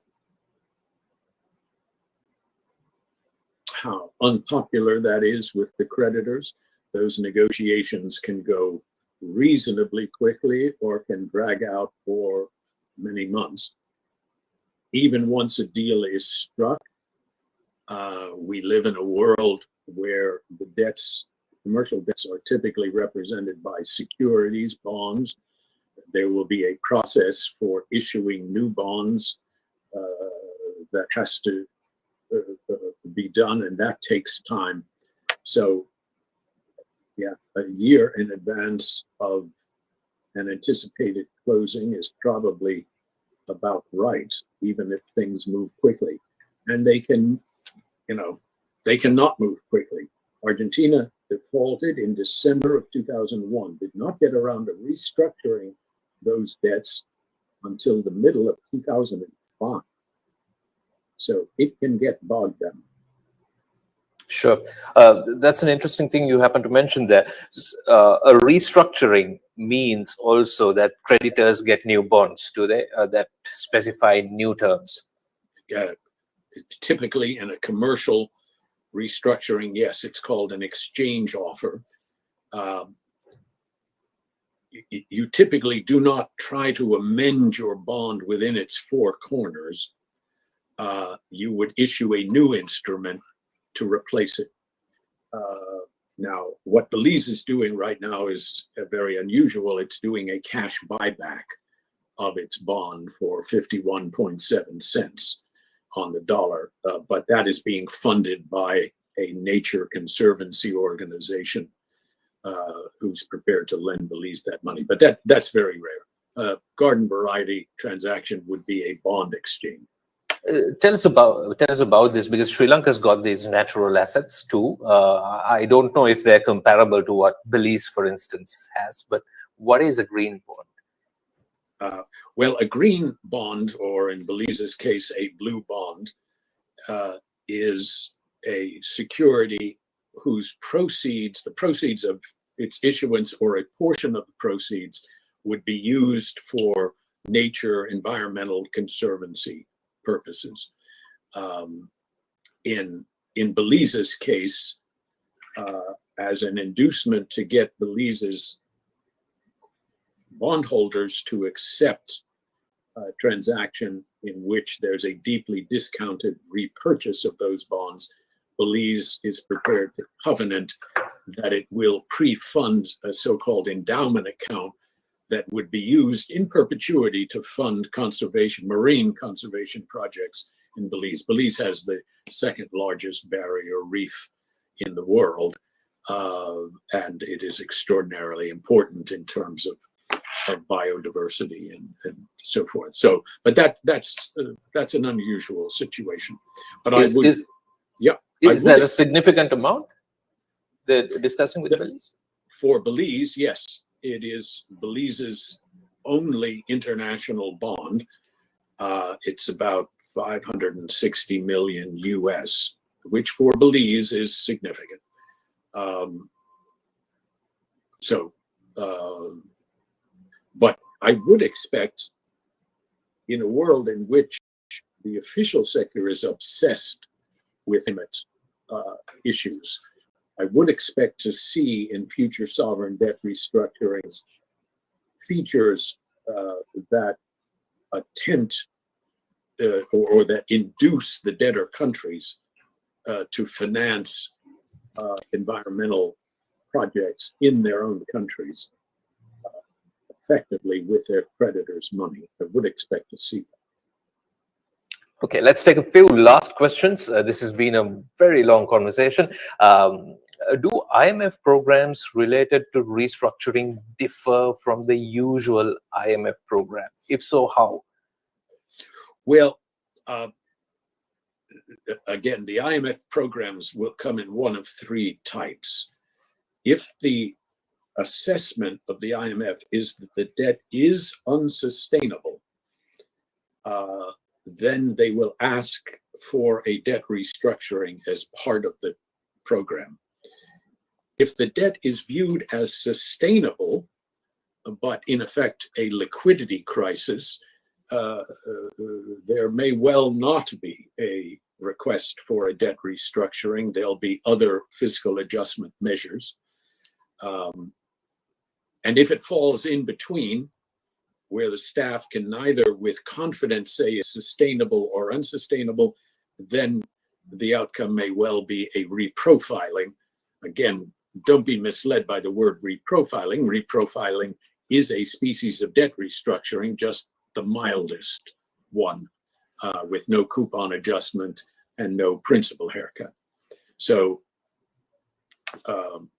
yeah, but look, if the debt is deemed unsustainable, I imagine the fiscal adjustment program will be harsher than it would be if the assessment were that it's a simple liquidity problem. A few final questions, Lee, and that is, when bond holders approach a discussion, do they have a yield in mind that they'd like to achieve? From a very practical point of view, so then it's a matter of figuring out which components to adjust by which degree to achieve that final yield. Is that how it works? Yes, to a degree. The bondholders will assess the situation, and they will form a kind of collective judgment about what they will call the recovery value. So I hold a piece of paper that says I'm owed $100. The country is in debt distress. That piece of paper is trading in the secondary market for, let's say, $40. The bondholder will go into the debt restructuring and say, I'm prepared to provide debt relief. And hopefully, the market will perceive that debt relief, when taken together with the fiscal adjustment that the country is undertaking, often at the insistence of the IMF, and any official sector support that the country is getting, that those elements will improve the country's credit position, such that the piece of paper that I get in return for my $100 bond, while it might call for a payment of $70, will nonetheless be valued in the market higher than the $40 that I'm currently holding. And that valuation of the new piece of paper is called the recovery value. It is highly dependent on what the market calls the exit yield, exiting the debt restructuring, the yield meaning what is the discount rate that the market will apply in valuing that. And again, the hope is that a confluence of those three factors will reduce the discount rate over what it is today in the middle of the debt crisis. And will they have a view? Yes, they'll collectively have a view. I don't want to suggest that the bondholder community is a Borg collective, but it is, they will reach a consensus more or less on what that recovery value is. And then the negotiation comes down to whether that recovery value expectation is consistent with what the country feels it needs by way of debt relief. And that's the negotiation. Here's something about the banks, about state-owned banks. Would the foreign exchange loans of government-owned banks be also subject to restructuring in the case the sovereign opts for of its own debt? Yes, very, very often, yes, the debt restructuring will cover not just the republic, but public sector instrumentalities, the public sector. And that can sometimes, not always, cover public sector banks. The theory, again, being there's a finite pool of foreign currency resources in the country. If you allocate them to allow other debtors in the country to repay their debt in full and on time, you're depleting that, meaning that the creditors of the republic itself are injured. And therefore, typically one would expect to see the debt restructuring covering not just the sovereign, but its public sector as well. Sometimes even its private sector. Assume for a minute that Mauritania had electricity utility owned entirely by the government, which has on its balance sheet borrowings from official sector sources, particularly bilateral sources. Would that be subject to restructuring? Could be.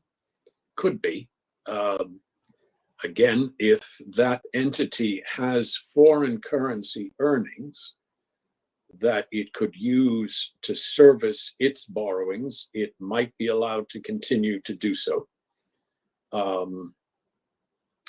The one, from a legal standpoint, good news about this process is that US and English law will regard state-owned instrumentalities, even if 100% owned by the government, as having a separate legal personality from the government.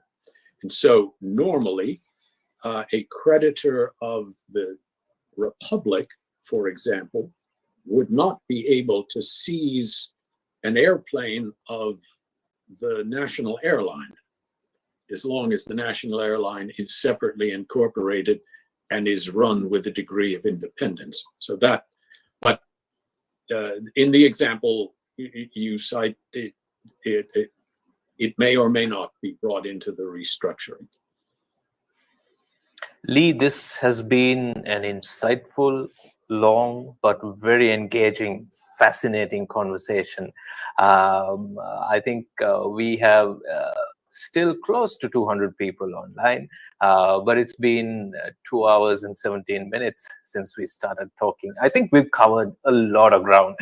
Is this the typical sort of conversation you have when you enter a market or when you talk to a sovereign for the first time? Are we not discussing anything that a sovereign would ask you in the first instance here? No, the list of questions are pretty much the ones that you have put. Who do I restructure? How long will it take? What can I expect on the other side? So it's we've sort of done that in the last 2 hours and 17 minutes.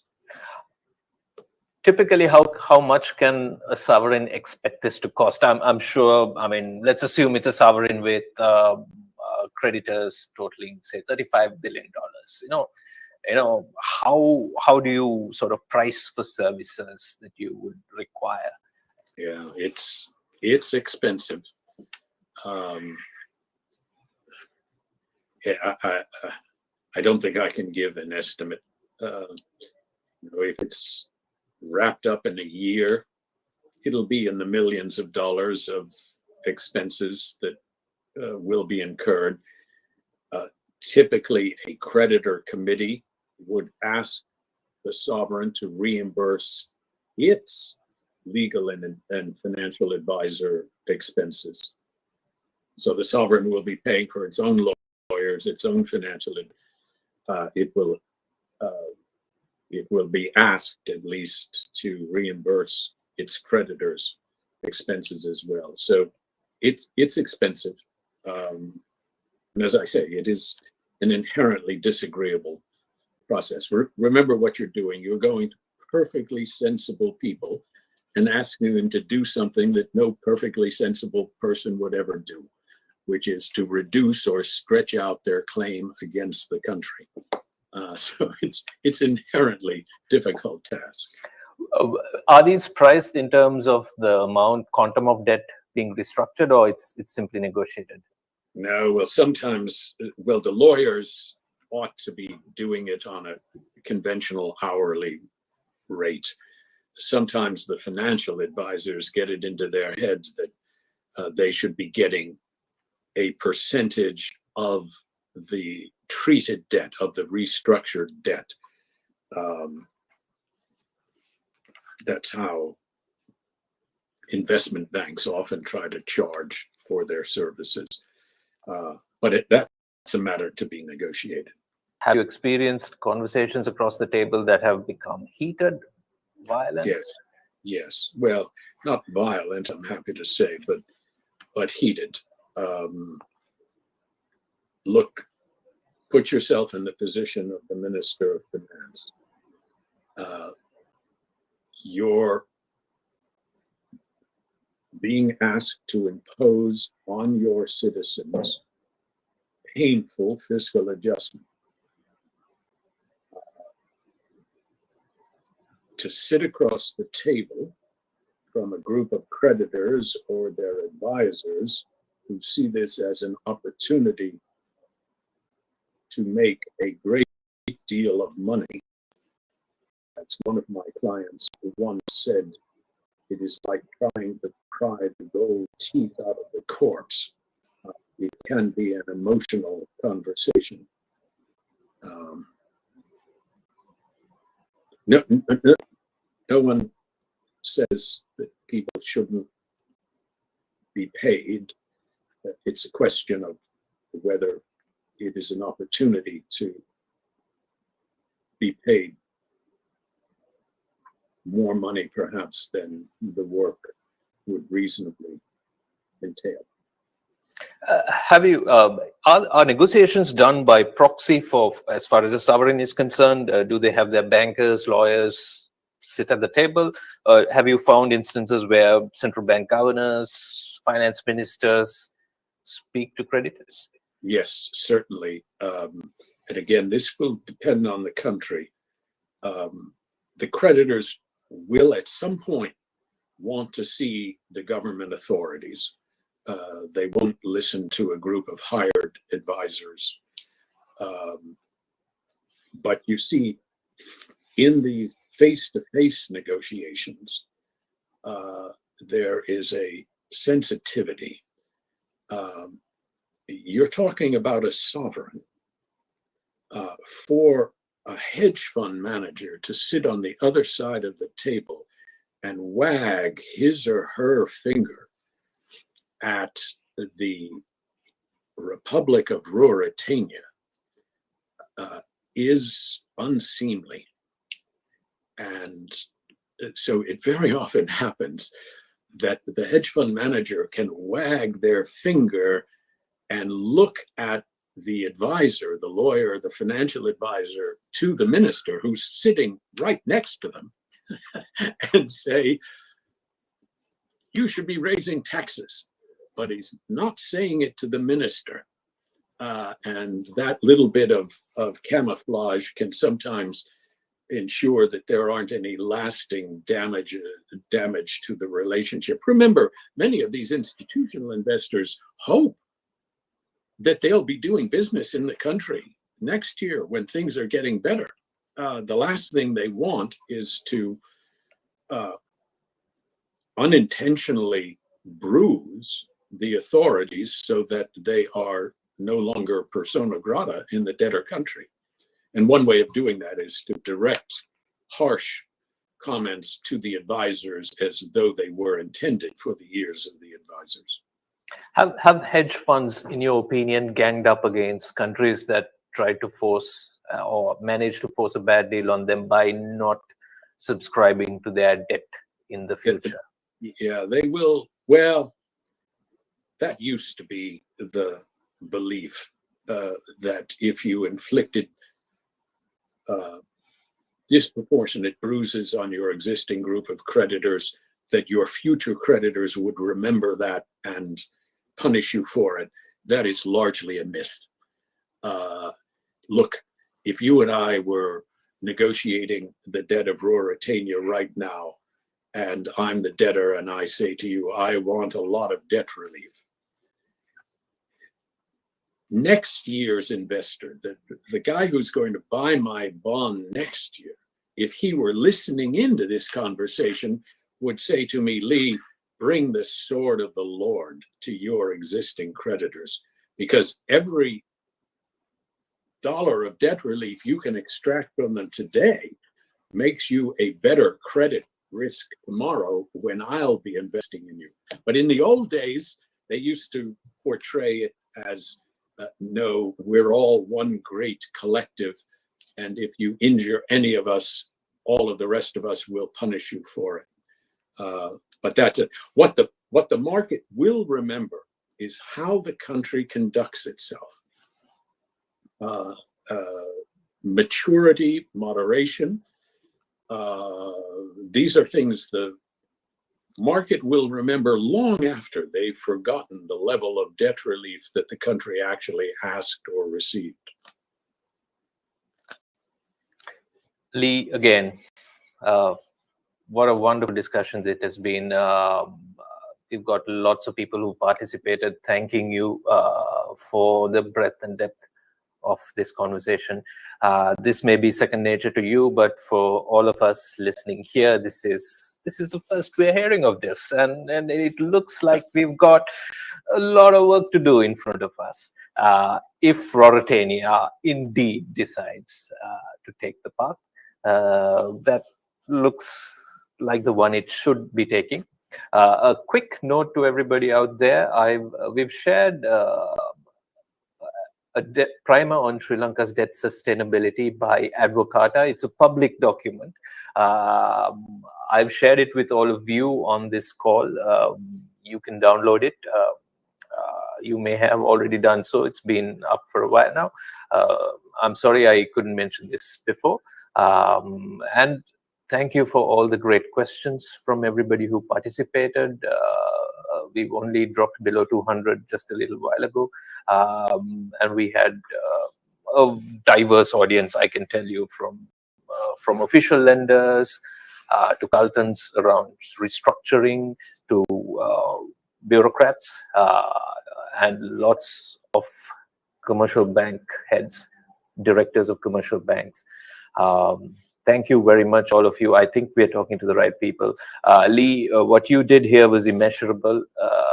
And I think this will be very useful for Sri Lanka or Mauritania to re-examine its ability to sustainably service its debt.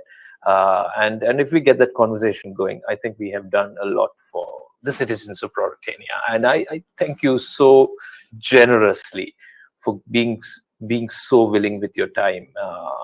This is sincere, and thank you very much. Well, my pleasure, my friend. I enjoyed it very much, and viva Mauritania. Viva Mauritania, indeed. Thank you very much, Lee. Thank you so much. Bye-bye. Bye-bye.